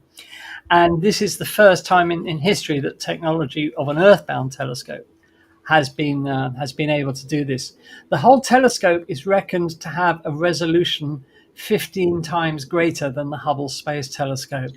So it just goes to show that putting telescopes in space is a great idea, but the technology for ground-based telescopes has caught up so much that the ELT will have an expected 15 times the resolution of the Hubble Space Telescope, and thus enable it to look at exoplanets directly. In terms of the solar system, well, it's going to be doing extensive survey work in the solar system and probing, among other things, the Kuiper Belt, other rocky objects, and it's going to enable us to see objects in the solar system with a telescope in far greater detail than we've ever managed to see before. The observation of stars is going to be important as well. The ELT will embark on a program of helping us to understand more about the birth, life, and death of stars, and also the link between the evolution of stars and the elusive dark matter. And that hopefully will enable us to answer some fundamental questions. Talking of dark matter, the ELT will also be used to find or identify what the dark matter is. I won't say find, because we know exactly where the dark matter is, but we don't know what it is. And as we were saying last week when we were talking about Euclid, the universe is only 5% made up of matter that we can see and measure directly. The rest of it is this so-called dark universe of dark matter and dark energy. Also, the ELT is going to be used to probe some of what are considered constants in the universe, the so-called physical constants.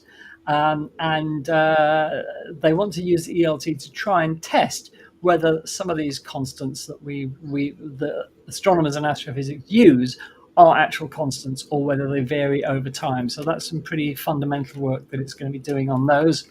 And of course, expect the unexpected, because they will undoubtedly be things that the ELT discovers that we had no idea were there at all.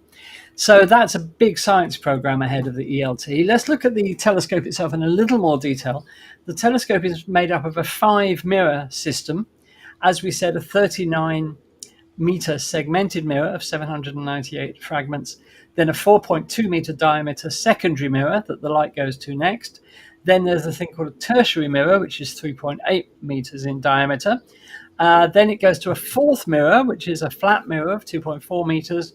Then it goes to a 5th mirror, measuring 2.7 by 2.1 meters. And then the light exits to the right of the telescope to the science instrument platform, where there will be lots of very, very advanced scientific instruments used to analyze that light. So it's quite a complex optical system, but this is what the astronomers and the engineers have come up with. Sounds like a complicated collimation job. Yeah, I would think so. Yeah, I hope they've got a laser or something handy to collimate that. And if you want to know what a 39-meter mirror actually looks like, they've done using these sort of cardboard hexagons. They laid this out to show you just how vast that primary mirror actually is. That's quite an amazingly large mirror. Amazing. And if you want to know how big the observatory will be, well, this is the observatory compared to Big Ben. So as you can see, it's big, and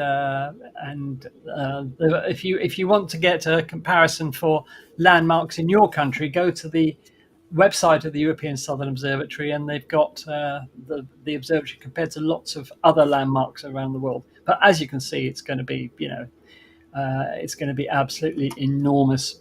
Here's a very short video where we fly into the ELT by the wonders of computer graphics.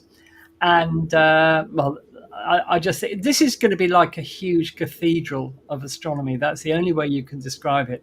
It's the size of a cathedral. So let's take a flight into the ELT.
Okay, so that was a flight into the ELT. Sorry if that video was a bit jerky in places.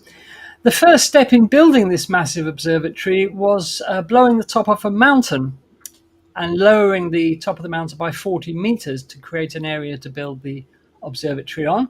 This happened on the 19th of June 2014. So that was the explosion blowing the point a bit off the mountain. And then the top was flattened. The access road up to it was built, which obviously took a while. And the foundations were dug by October 2018. Then the foundations, the steel rebar for the dome and everything was put in September 2000, by September 2019. This was the picture in January 2022. The whole project, of course, got delayed by the COVID epidemic. So work had to stop for a while. But as you can see, by January 2022, they were making good progress. And this was November last year. And then the most recent photograph from the site, taken this month, you can see that they've moved on astoundingly well. So this is what the ELT now looks like. And the first light of the telescope, because of the delay for COVID, it was originally going to be 2025. It's now set for 2028. So there you are. So that is the extremely large telescope, and it's stunning, guys, isn't it? I mean, the sheer scale of it is just absolutely unbelievable. Yeah, as you say, I'm just imagining because it's got that adaptive optics thing within it, where all the mirrors have got actuators underneath them, and they fire a laser into the sky, and of course it adapts to what the actual atmosphere is doing so fast. I mean, it's an amazing piece of kit. It's absolutely fantastic.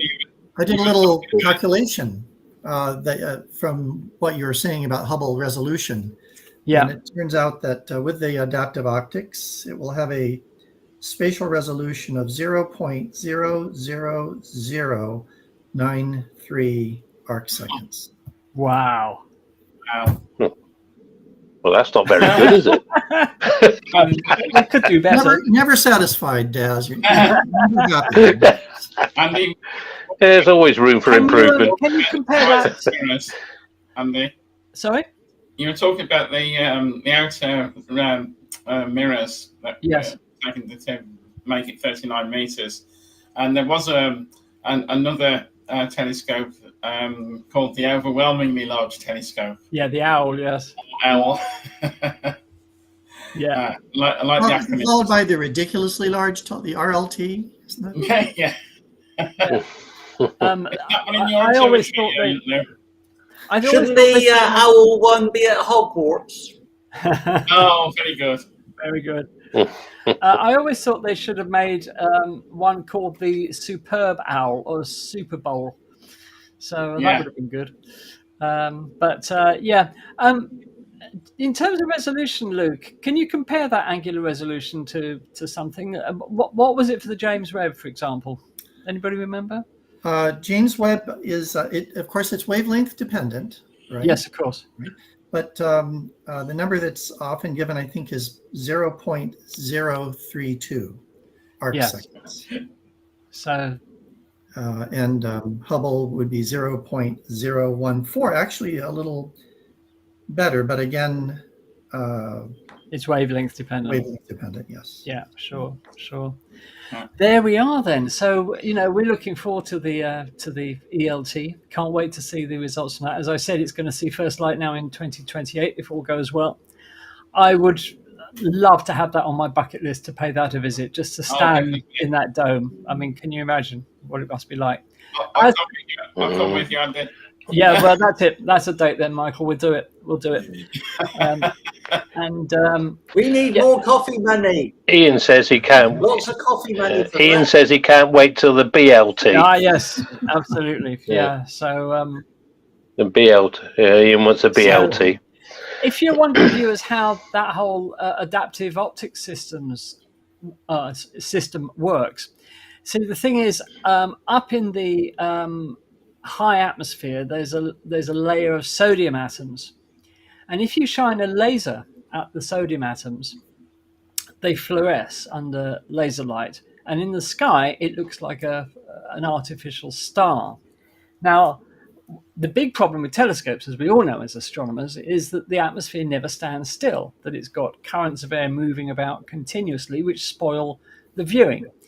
So there's another small telescope which will look at those artificial stars, and the ELT will have 8 lasers, so it will create 8 artificial stars. And they will be monitored in real time, and the movement of the atmosphere counteracted by applying a signal to each of the actuators that are behind each individual segment of that mirror. And they will move in the opposite way to what the atmosphere is doing, thus cancelling out the movement, which will give you an ultra stable image, even if the atmosphere is quite turbulent. Welcome to another in the series of astronomy basics videos from Space Oddities. In this video we'll be asking the question, what is a galaxy? Just as the Earth's population is clustered into cities, so stars cluster in galaxies. They are the cities of the universe. A galaxy is an immense metropolis of stars numbering millions or billions. There are an estimated 2 trillion galaxies in the universe. Between the galaxies there is just cold, dark, empty space, devoid of stars, stretching for perhaps millions of light years in every direction. Stars in a galaxy, like the one shown here, orbit its centre, held in the eternal grip of gravity. Galaxies themselves may also cluster, as shown here in this NASA image of Stephan's quintet, a galaxy cluster imaged at infrared wavelengths by the James Webb Space Telescope. Gravity draws the galaxies together into complicated dances. As with skaters on a packed ice rink, collisions are inevitable. However, the encounter takes place over millions of years, during which time the galaxies slowly merge to form one single giant galaxy in a series of elegant dances, choreographed by gravity. All these images show galaxies at various stages of merging, pulled into twisted, distorted shapes by their mutual gravity. While these might seem like giant cosmic catastrophes, in reality space is so vast and the distances between stars so enormous that collisions between individual stars are extremely rare. Galaxies are so tenuous that galaxy mergers are like clouds passing through one another. It was the great American astronomer Edwin Hubble who, in the 1930s, was the first to attempt a systematic classification of galaxies based on what he observed. His resulting diagram, shown here, is sometimes referred to as the tuning fork. Hubble classified galaxies into 3 main groups: ellipticals, spirals, and barred spirals. We now know that there are other types of galaxy, but the vast majority of galaxies in the universe fall into one of these 3 categories. Today, Hubble's tuning fork diagram still serves us well as a basic categorization of galaxies. So let's talk about one of Hubble's main classification of galaxies, the spiral galaxies. This archetypal classification of galaxy consists of one or more spiral arms of stars sweeping out from the centre like the arms of a Catherine wheel. At the centre of the galaxy is a bright core of stars separated from each other by astronomically small distances, perhaps 10 million stars per cubic parsec, 1 parsec being 3.23 light years. This core of stars forms a sphere-like structure at the centre of the galaxy called the galactic bulge. This means that the galaxy in profile resembles 2 fried eggs stuck back to back. Right at the very centre of most galaxies is a supermassive black hole, which may possess millions or even billions of times the mass of our Sun. There is a direct linear relationship between the mass of the galactic bulge and the mass of the supermassive black hole, but what this relationship signifies is as yet unclear. Most star formation in galaxies occurs in the dusty spiral arms. When we look up into the night sky from a dark location free from light pollution, we see one of those spiral arms of our galaxy arcing overhead as a ghostly cloud, a river of light made up of countless stars, This we call the Milky Way. Now this can be confusing, as our entire galaxy is also called the Milky Way. When we see the Milky Way in the sky, we are looking inwards towards the middle of the galaxy. The actual centre of our galaxy lies in the constellation of Sagittarius. Another of Hubble's classifications is barred spiral galaxies. Barred spirals, as their name suggests, are a type of spiral galaxy where a bar of stars extends either side of the galactic core. The spiral arms emanate from each end of the bar, as you can see in this illustration. 2/3 of all spiral galaxies are barred spirals. Surprisingly, our own Milky Way galaxy is a barred spiral, although this was not discovered until 2005 from observations made with the Spitzer Space Telescope. The bars in barred spiral galaxies form when the orbits of stars in the galaxy's inner disk become unstable and deviate from a circular path. This can happen for a number of reasons, including interactions with other galaxies. When two galaxies merge or even just pass close to each other, the gravitational forces can disrupt the orbits of stars in both galaxies. This can lead to the formation of a bar in one or both galaxies. Disk instability. The disk of a spiral galaxy is constantly rotating. This rotation creates a centrifugal force that pushes stars outward. However, the gravity of the galaxy's central bulge pulls stars inward. If the centrifugal force is not strong enough to balance the gravitational pull, the disk can become unstable and form a bar. Gas accretion. Spiral galaxies are constantly accreting gas from their surroundings. This gas can fall into the galaxy's disk and spiral inward towards the centre. As the gas falls in, it can lose energy and cause the stars in the disk to slow down, and this can lead to the formation of a bar. Once a bar forms in a spiral galaxy, it can grow over time by attracting more and more stars into its orbit. The bar can also drive the formation of new stars in the galaxy's centre. This is because the bar can channel gas and dust towards the centre, where it can collapse and form new stars. Bars play an important role in the evolution of spiral galaxies. They can help to distribute gas and dust throughout the galaxy, and they can also drive the formation of new stars. Bars may also be responsible for the formation of active galactic nuclei, or AGNs, which are regions of intense star formation and black hole activity at the centres of some galaxies. The main features of an elliptical galaxy are an elliptical shape. Elliptical galaxies have a smooth ellipsoidal shape. They can range from being almost perfectly spherical to elongated ovals. Little gas and dust. Elliptical galaxies contain very little gas and dust. This is because most of the gas and dust in these galaxies has already been consumed to form stars. Old stars. Elliptical galaxies are primarily populated by old stars. These stars are typically red and low mass. Random orbits. The stars in elliptical galaxies have random orbits. This means that they do not move in a disk or spiral pattern, as is the case in spiral galaxies. Large size. Elliptical galaxies are typically very large galaxies. Some of the largest galaxies in the universe are elliptical galaxies. Preferential location in galaxy clusters. Elliptical galaxies are more likely to be found in galaxy clusters than in the field. High luminosity. Elliptical galaxies are also typically very luminous galaxies. This means that they emit a lot of light. Central supermassive black holes. Elliptical galaxies are thought to contain a supermassive black hole at their centres. The mass of the black hole is correlated with the mass of the galaxy. It is believed that elliptical galaxies form as the result of collisions between two or more galaxies. In the distant future, perhaps in about 4 billion years, our own galaxy and the Andromeda galaxy will collide, merge and form an elliptical galaxy, their graceful spiral forms completely disappearing over millions of years, consumed and torn apart by gravity's relentless maw.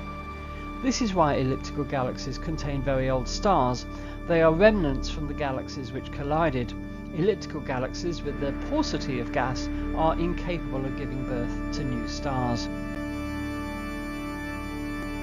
This is elliptical galaxy M87 in the constellation of Virgo, some 53 million light-years away. Emanating from its centre is a jet of plasma extending for 5,000 light-years. This jet originates from a supermassive black hole at the centre of the galaxy. In 2017, the Event Horizon Telescope managed to image the black hole in an incredible feat of technology and ingenuity. The radio image of the M87 black hole was on front pages around the world and has since become iconic and will no doubt be written into the history books as our first definitive proof that black holes exist, all evidence of such having hitherto been circumstantial. Well, apart from the main Hubble classifications of galaxies, there are other types. Dwarf galaxies usually comprise just a few million stars and are tiny in comparison to other types, hence their name. They are often found orbiting spiral galaxies, such as the 50 or so found around the Milky Way. Ring galaxies are very rare and comprise a ring of stars surrounding a bright central core. It's not known at present how they form. Irregular galaxies are amorphous galaxies having little or no structure. It's possible they may be the results of galactic collisions. Lenticular galaxies are lens-shaped, hence their name. They are midway between a spiral and an elliptical galaxy. There is much we do not know about how galaxies form and evolve. It is one of the most intense areas of astronomical study. The James Webb Space Telescope, looking back to the dawn of the universe, has shown us early galaxies just a few 100 million years after the Big Bang. How galaxies evolve so quickly in such an astronomically short period of time is not well understood, but it is to be hoped that further JWST observations will shed some light on the conundrum. This image shows some of the very early galaxies imaged by the JWST. It is incredible that we are able to look back in time to the infant universe before the formation of the majestic spiral galaxies. Well, we hope you've enjoyed this introduction to galaxies. Just to summarise, galaxies are vast cities of stars. They're categorised using a system developed by Edwin Hubble. They fall into three main categories: spirals, barred spirals and ellipticals. Galaxies can form clusters comprising up to hundreds of galaxies, and all but a few galaxies have supermassive black holes at their centres. Don't forget to check out our other Astronomy Basics videos in the playlist of the same name on the Space Oddities YouTube channel. Until next time, goodbye. Yes. Here we are, very close to solar maximum, and it appears that solar maximum is going to occur a little earlier than we thought, perhaps by the end of the year, perhaps the first quarter of next year. And of course, this is a time where there's a lot of solar activity, a lot of coronal mass ejections and flares, sunspots galore, and if you're living in the right places, aurora, not to mention the threat to astronauts, but we won't go there just yet. So we thought it would be good to talk about the sun a little bit, and it turns out that you can understand an awful lot about the sun if you just understand sunspots. Okay, so we're going to talk about the sun today, and this may be a little bit long. We may have to cut this and turn it into a two-parter, but let's give it a go. Let's see where we end up here. Okay, so here's the sun that you might expect to see if you have a small backyard telescope with an appropriate solar filter. That's our disclaimer, with an appropriate solar filter. And the sun will look different colors depending on the filter. And Daz already kind of walked us through how nobody really knows what color the sun is. There are different correct answers.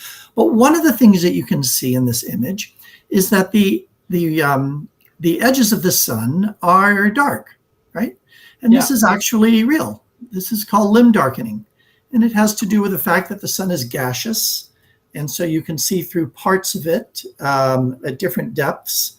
And some SOME light gets through at the upper regions and less light as you move down. So this is actually a real image. And if you look on the bottom, you can see a tiny sunspot there. Okay. And this is we've only understood this for about 400 years when Galileo saw sunspots on the sun, and he said, there are spots on the sun, and the church said, no way, there are no spots on the sun. The sun is pure and pristine. And Galileo proved them wrong, which probably wasn't a good thing to do. But dangerous thing to do. The rest is history, as they say. Yeah. Here's a little bit better image of the sun. Again, this is in what we call white light. In other words, all the colors of the spectrum that our eyes can see kind of mixed together to produce a white image. And so now we can really see some sunspots. And you'll notice that they have structure. They have different densities. There's a dark inner portion and a lighter outer portion to these sunspots. You might even notice that they tend to occur in pairs. Well, this is all very important information because it helps us understand sunspots. And we're gonna figure out why all this is true in just a few minutes. I think this was supposed to be a video, actually. So I'm not sure what to do with this. I think I'll just move on because it doesn't do what I want it to do. The sun never does. It does, yes. They're like comets or cats. Or Perseids. So, here we see 6 images of the sun, right? And these are 6 perfectly good images that all look completely different. And most of the reason for this is that the sun and all other objects in the universe look very different depending on the wavelength of light that we use to view them in. In the upper left, we have X-rays. The sun in X-ray, this is taken, of course, above the atmosphere because X-rays are absorbed by our atmosphere, which is a really good thing. And so we're seeing very hot regions of the sun. We're seeing into the corona of the sun that can reach 1.5 million degrees centigrade. Further on the just to its right in the blue there, by the way, these are colors we made up because we can't see these colors. We see the sun in ultraviolet light, again, from above the atmosphere because very, very tiny amounts of UV radiation make it to the surface of the Earth. So here we're seeing a little bit lower down into the atmosphere, a little cooler. We see a white light image, or V for visual image, on the far upper right. A hydrogen alpha image down below. This is just a very specific form, very restricted format of red light that deals with a transition of electrons in the hydrogen atom. And then infrared and radio. And so the point here is that objects in space look different depending on the wavelength of light that you're using to view them in. In fact, objects on the Earth look different. Well, here's an image of the sun, right? If you're an amateur astronomer, perhaps even if you're not, this is an image of the sun with the moon right in front of the sun, causing a total solar eclipse. So you see the moon is very dark here, and on the outside you see the very soft, tenuous solar corona that you can't see normally because the sun, the photosphere of the sun is just too bright. But look carefully. You can see some structure in the corona. And that structure is reflective, is evidence of the sun's global magnetic field. The particles in the solar corona, many of them are charged particles, and so they are attracted to magnetic field lines. And that's what you see here. The corona is glowing, being attracted to the field lines, and so that gives us that allows us to see some of the sun's magnetic field. That's important for our understanding of the sun and sunspots, so hang on to that. So I've given a lot of talks about the sun, and sometimes they just get so esoteric. And so it occurred to me one day that if you just understand 5 things about sunspots, you can basically understand the entire sun and how it works. So 5 things about sunspots. They're dark, as we have seen. They're cool. So I have Joe Cool on the right-hand side there to remind us. They're highly magnetic. They're associated with solar storms, coronal mass ejections, and flares. And the number one thing to understand about sunspots is they come and go in cycles. So So I have the bicycle down there for the, Don't give up your day job. Kind of remind us. So we'll just go on for now. Okay.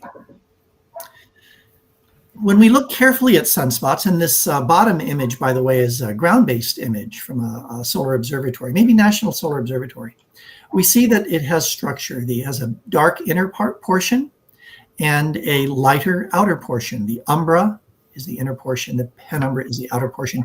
And outside of that, we see the bubbling, I'll call it the surface of the sun. It's the what we generally call the surface of the sun, the photosphere, as heat is rising, the sun trying to equilibrate with its surroundings, get rid of its heat that's being generated in the core. So sunspots definitely have structure, and we're going to talk about why. Here's another image of a sunspot up close, just like the one we saw before. The inner darker part, the umbra, is cooler than the surrounding area, the penumbra, which is also cooler than the surface of the sun. Surface of the sun, let's see, we have mostly UK people. So do you guys use centigrade, Fahrenheit, Kelvin? What do you use? It's about 6,000 degrees centigrade. And the inner portion of sunspots may be 3,500, 4,000 degrees centigrade, something like that. And we're going to learn why they're cooler. Well, this was supposed to be a video too. Heck with it. Let's move on. Okay. We have very good evidence now from the physics and from observations, especially a field called helioseismology, which is looking at how the sun rings as sound waves propagate through it, that we can look at the sun as being composed, at least from the photosphere down, into three parts: the core, the radiative zone, and the convective zone. In the core, where temperatures can reach 15 million degrees centigrade, centigrade Kelvin doesn't matter at that level, we have fusion taking place where two protons are fired together at very high speeds because of the high pressure and temperature to bond together, to bypass that repelling force and actually fuse together. This cannot happen in classical mechanics. And all of the physics that we learned in up to the 1800s, this cannot happen. But we know now through quantum physics that this does happen. So that produces the gamma ray photons that begin in the core of the sun. They migrate out into a region called the radiative zone where they are scattered by electrons, free electrons in that zone. And they're scattered so much, just kind of like a drunk man's walk, if you've heard of that, that it takes on average, statistically, about 100,000 years for that single gamma ray photon to get out of that radiative zone of the sun. 100,000 years. As you move out from the center, it gets cooler and cooler and cooler. And so all of a sudden, you can form atoms. You can have electrons kind of hanging on to nuclei. And as things cool, the most effective means of heat transport is convection. And so they form these convective cells that rotate. And those gamma ray photons hitch a ride on those convective cells, reach the surface of the sun, and then it's 8 1/3 minutes to get to the Earth. Okay. We know sunspots are dark. I've told you they're magnetic, but how do we know? One of the ways we know is that we see a quality when we look at the spectra of sunspots. We see a quality called Zeeman line splitting. Zeeman line splitting. And it means that spectral lines in the presence of very powerful magnetic fields will split into three parts. And we see this visually here of a spectrum where a spectral line has split. That is observational evidence that these sunspots are very magnetic. And the reason they're magnetic is that the sun rotates. But it doesn't rotate like a solid sphere. It rotates like a kind of gloppy, gas. And so the equator of the sun rotates once every 27 days or so. And it's rotating faster than the upper and lower latitudes. So the magnetic field of the sun gets dragged around time after time, month after month after month, until it gets really tangled. You might imagine having if you knit, I don't know how many of you knit, but if you have a big piece of yarn and it's all kind of, clumped together, and you throw it in the bottom of your closet, that piece of yarn might have a little piece of yarn sticking up over all the rest of them, just a little piece. And that in the sun would be a sunspot. And since that little loop of magnetic field is looping above the sun, you have one side and the other. You have a north and a south pole, because magnets have north and south poles. There are no magnetic monopoles. So the sun is sunspots are magnetic, and this is really important. Just an image of the sun in ultraviolet light, showing many, many active regions on the sun. You can even see little loops. If you look on the edges of the sun here, you can see little loops of this plasma. And this is the material rising from a sunspot, from one side of a sunspot, and diving back down into the other, because these plasma obey magnetic field lines, just like as we saw before. So why are they cool? They are relatively cool. And the reason is that the magnetic field in the region of these sunspots is pushing down on that gas that's trying to upwell to the surface. Remember the convective zone just under the photosphere? And since they're pushing down on this gas, it can't get out there, so it has to move around the sunspot and emerges on either side of the sunspot. But the sunspot region itself is cool as a result. Now, okay, this is my favorite slide because it has a little equation in it. And it's actually not that hard to understand. It turns out that a small drop in temperature produces a large drop in brightness. So we just said sunspots are cool, relatively cool. In this equation, L is luminosity or brightness, and it equals 4, that's a number, times pi, that's a number, times radius, which is just a number, times sigma, which is a number, times the temperature to the 4th power. So you modify the temperature just a little bit, raise it to the 4th power, and you have a huge change in brightness. And this is why sunspots are so dark, because they're cool.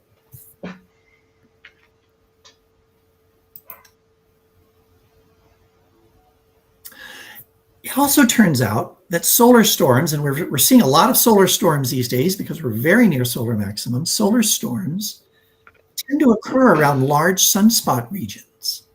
Solar flares, which are generally dominated by electromagnetic radiation, and coronal mass ejections, which are dominated by particle radiation, they tend to occur around sunspot regions. So during solar max, we see lots of sunspots, bigger sunspots in general, and more solar storms. No accident. So, what have we learned about sunspots? They're dark. We know why they're dark. They're cool. We know why they're cool. They're magnetic. We've seen evidence of that. They're associated with solar storms, just because I told you. And and they come and go in cycles, but we haven't talked about the cycles yet. Let's see if I have a... That's fantastic. Where are we in time? I don't know how to break this up quite. We've got it. Well, we're half an hour into the show. Okay. I wonder if well, you let me know. You have a hook. Andy has the hook, and he will hook it around my neck and drag me off as I wave to screaming fans.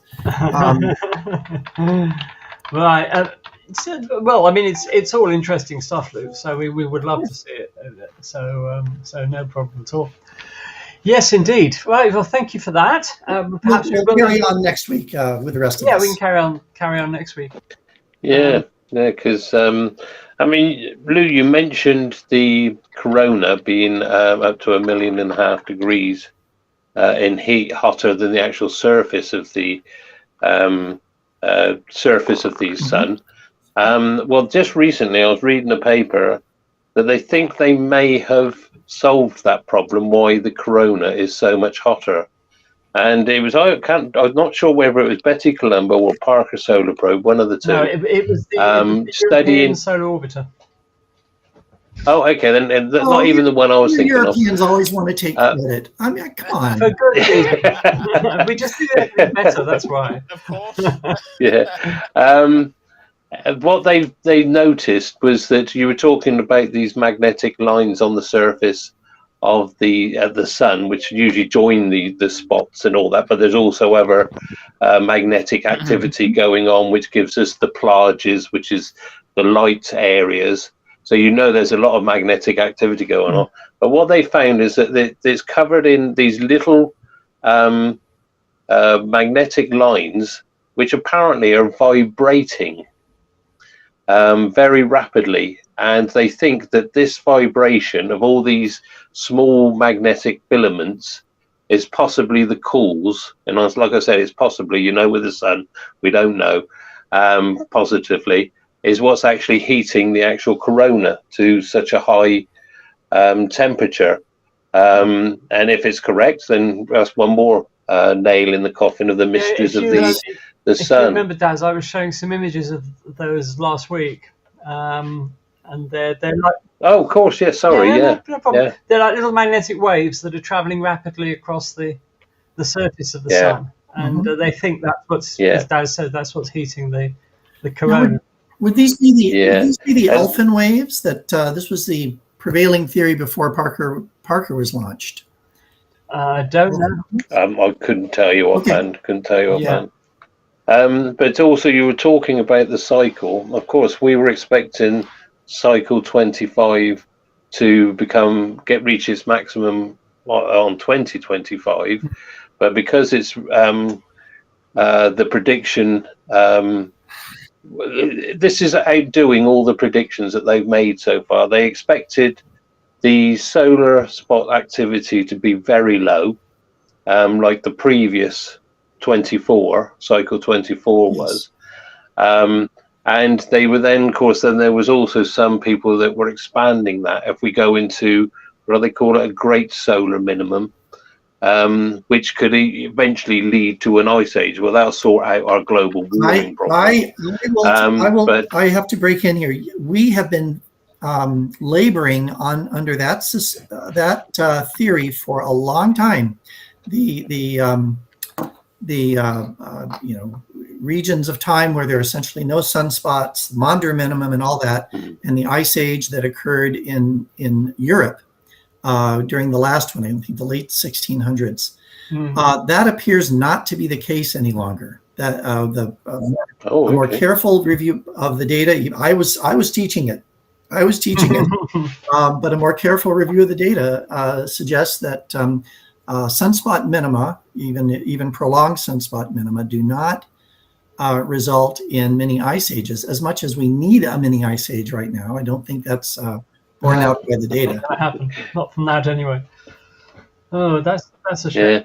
Yeah, because the second minimum you were talking about, was that the Dalton minimum? Oh yes, there's yeah, there was a Dalton. Okay, so that's burst that bubble anyway. But of course, we've got an average of these cycles is 11 years, but they can vary to be as short as 8 years and up to 14 years, I think it was. So the 11 year is an average.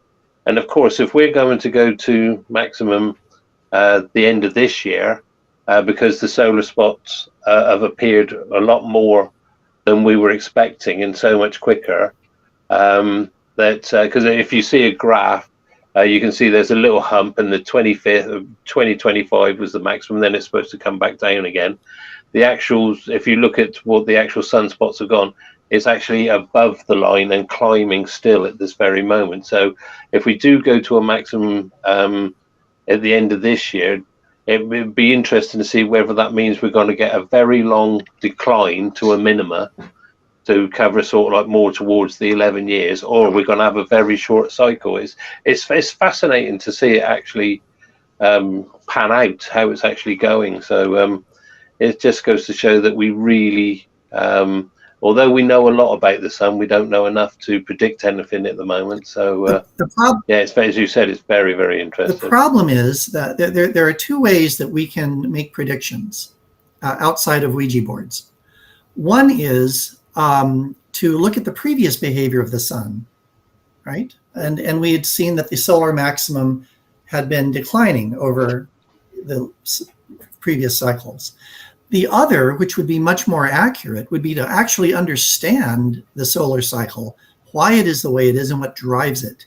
I mean, there's some thinking that gas moves latitudinally and dives down to the tachocline region below the photosphere and all this stuff. And we don't really understand it.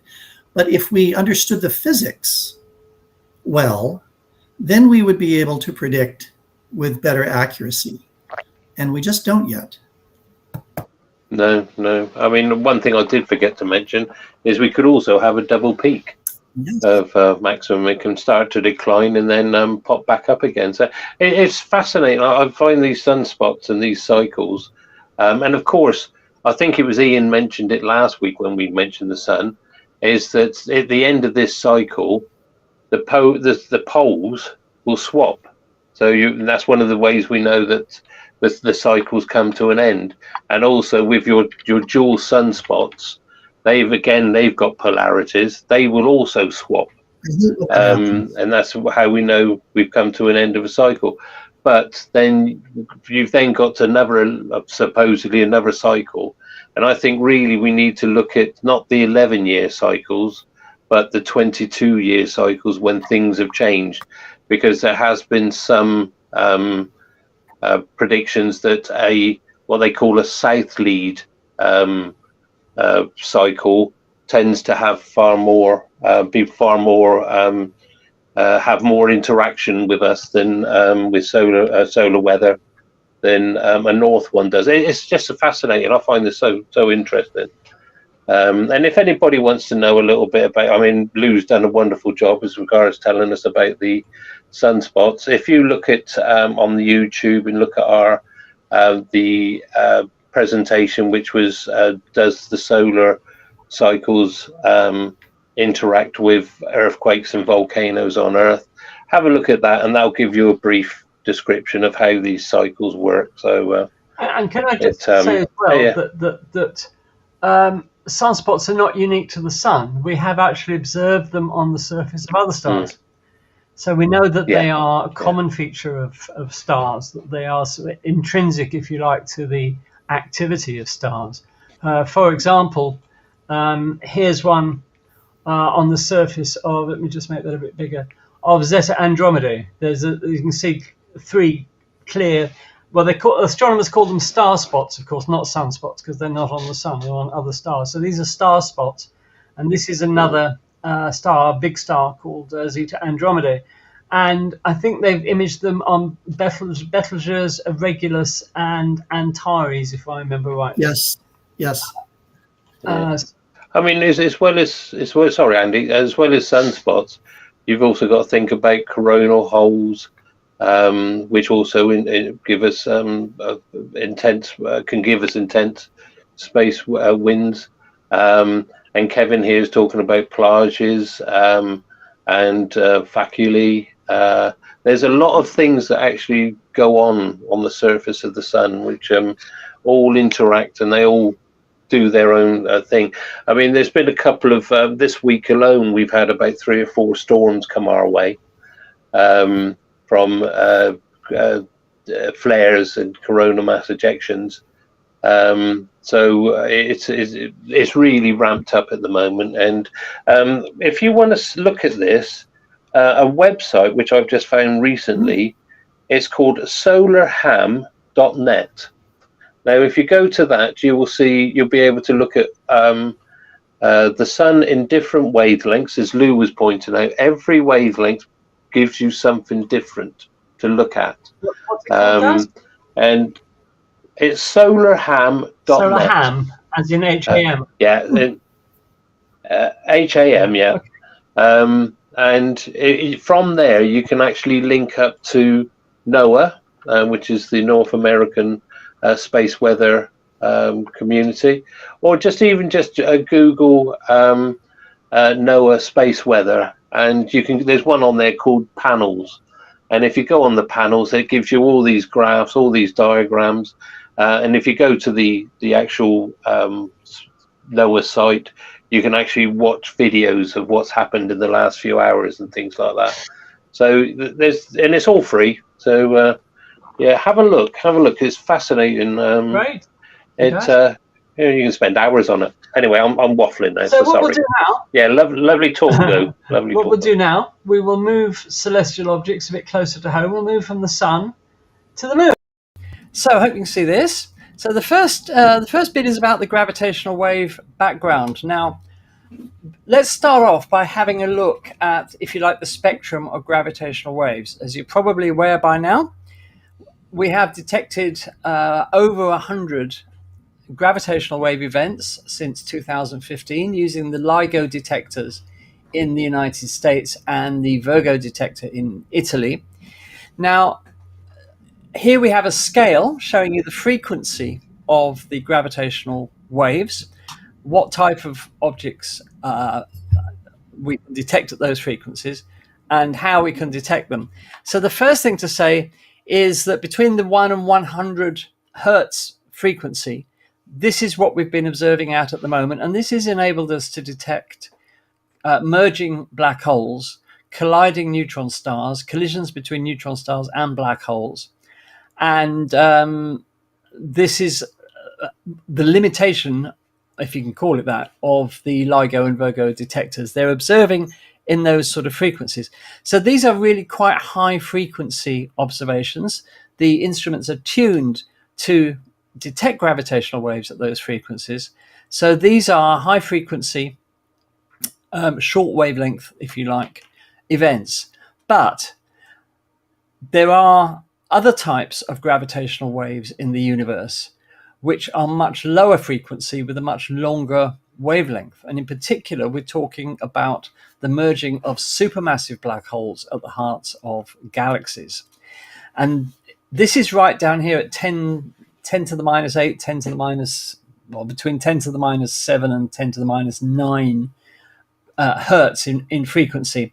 These are much longer wavelength events. It's reckoned that some of these wavelengths could be light years long. And to detect these, one way of doing it is to use pulsars to detect these gravitational waves. Now, to do this, you use the thing is called the pulsar timing arrays. And astronomers have used millisecond pulsars for this. Now, what are these? These are pulsars that have got a rotation speed of less than 10 milliseconds.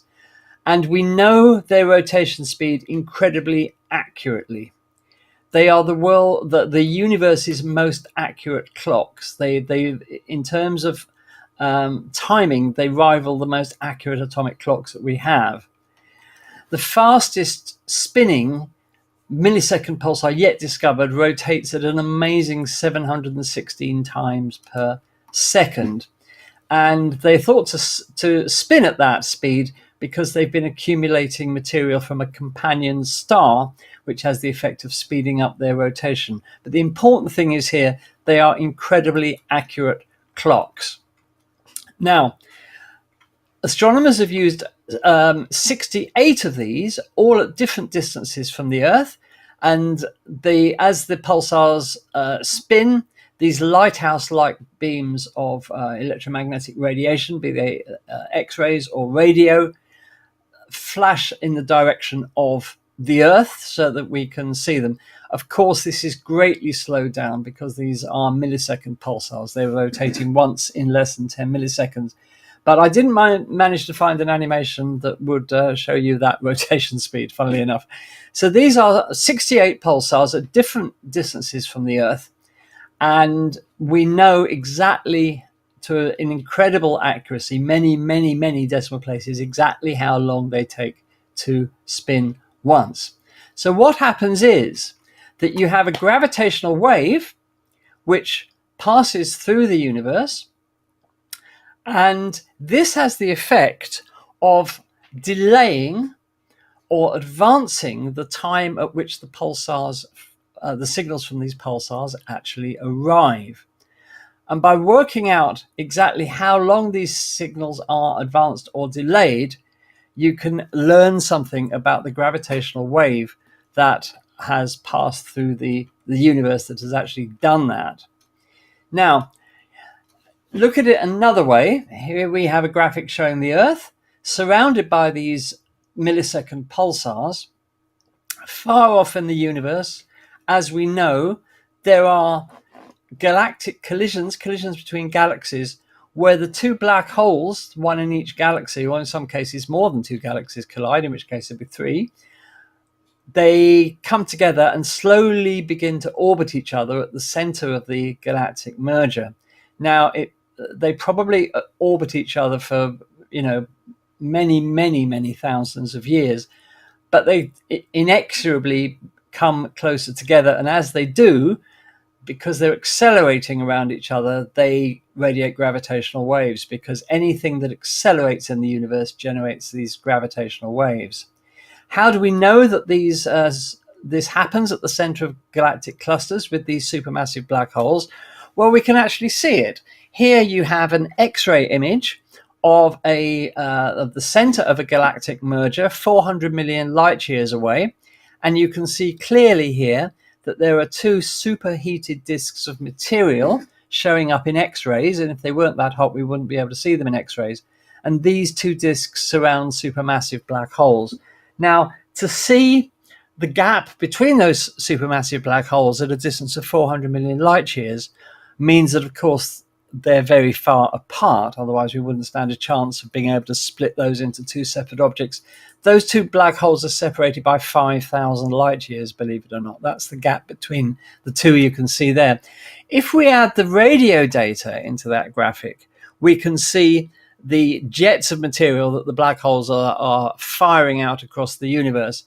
And they are swept back, if you like, in this combined radio and X-ray image, because the black holes are plowing through the interstellar medium at about 1,200 kilometers a second, and this forces their jets to be swept back as if they were in a wind, if you like.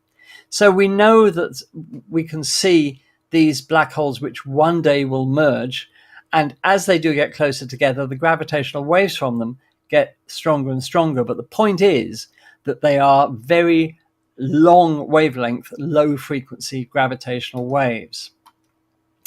Now, why would a pulsar either advance or retard the signal from a pulsar? So if you can imagine, you have a photon leaving a pulsar on its way towards the Earth, and because gravitational waves stretch and squeeze space-time, they stretch it in one direction, squeeze it in another, the photon will actually have to pass through a greater or longer distance, because space is either being stretched or squeezed.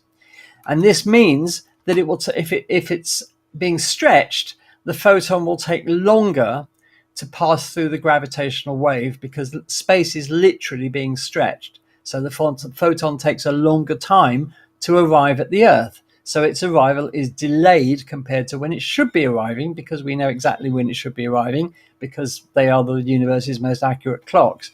Similarly, if space is being squeezed, they arrive in advance of when they should arrive.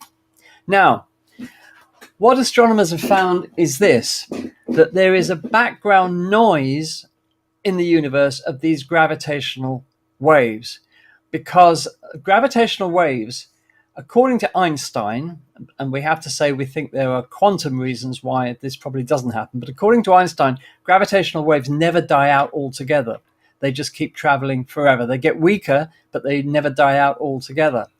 So in the history of the universe, all of these mergers, and there have been probably countless mergers between supermassive black holes, all of these gravitational waves come together over time to form this background hum, if you like, of gravitational waves to the universe. And this is what they've now detected with the pulsar timing array. Now, it has to be said, first of all, that merging supermassive black holes is not the only explanation for this background hum in the universe. There are actually some quite exotic explanations that could be true, but obviously there will be more studies needed to determine exactly what the cause of this hum is. But the most likely candidate is these supermassive black holes. The project to do this, the pulsar timing array, has been running for 15 years. So they've had a chance to collect these long wavelength gravitational waves over 15 years, coming from all over the universe. And the whole point about it is, and the great thing about this is, that the pulsar timing array, well, it's not just one group of scientists. There have been similar experiments going on using pulsars, but using different pulsars in India and other places. And there are several groups that have now all come up with exactly the same results, that there is this background gravitational wave hum, if you like, to the universe, which means that the Earth is being bathed in these gravitational waves all the time. And everything on the Earth, including you, of course, including everything on the Earth, as well as the Earth itself, is being stretched and squeezed all the time by these gravitational waves. Now, you won't feel it, of course, because the difference in size of being stretched and squeezed is about 1,000th the diameter of a proton. But it is happening, and we now have the instrumentation to detect it. So over time, all of these gravitational waves coming from all over the sky merge into this background that has now been detected by the pulsar timing array. For the future, this is fantastic, because what they hope to be able to do is to actually pin down where these gravitational waves come from, what types of objects are producing them. But as I said, it's more likely than not to be merging supermassive black holes. The International Pulsar Timing Array, these are the locations of the telescopes. We have, it includes the biggest radio telescope in the world, the FAST telescope in China. We've got the famous Lovell telescope at Jodrell Bank, of course, in the UK. We've got the Chime telescope in Canada. Arecibo, before its unfortunate demise, was taking part. We've got Meerkat in South Africa, which is a precursor telescope to the world's biggest radio telescope, the Square Kilometre Array, which will be complete hopefully before the end of the decade, although it might be a little bit delayed because of COVID. We've got the famous Parkes Radio Telescope in Australia, and we've got a couple of others. But, there have been several groups of scientists working on this and asking the same questions, and they've all got exactly the same results. In fact, the different teams coordinated about when this was going to be released last week, so that nobody was scooped. And there's just some of the telescopes involved. The Jodrell Bank, of course, at bottom right, the Chime telescope above it, and so on and so forth.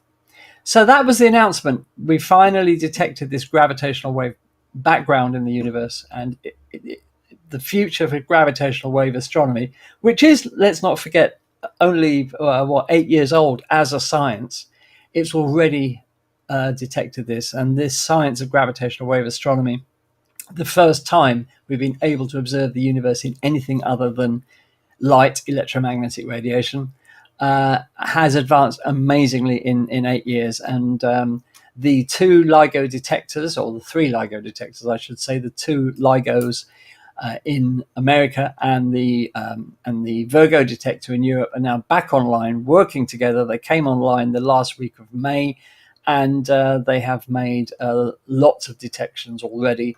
I was looking the other day, one day in particular, they made 9 detections of gravitational wave results yet to be analyzed. But, even if half of them are terrestrial in origin, something vibrating on the Earth rather than the vibrations coming from space, then, the upgrades that they've undergone over the last couple of years will be well worth it. So we're all really excited about the future of this fledgling science of gravitational wave astronomy.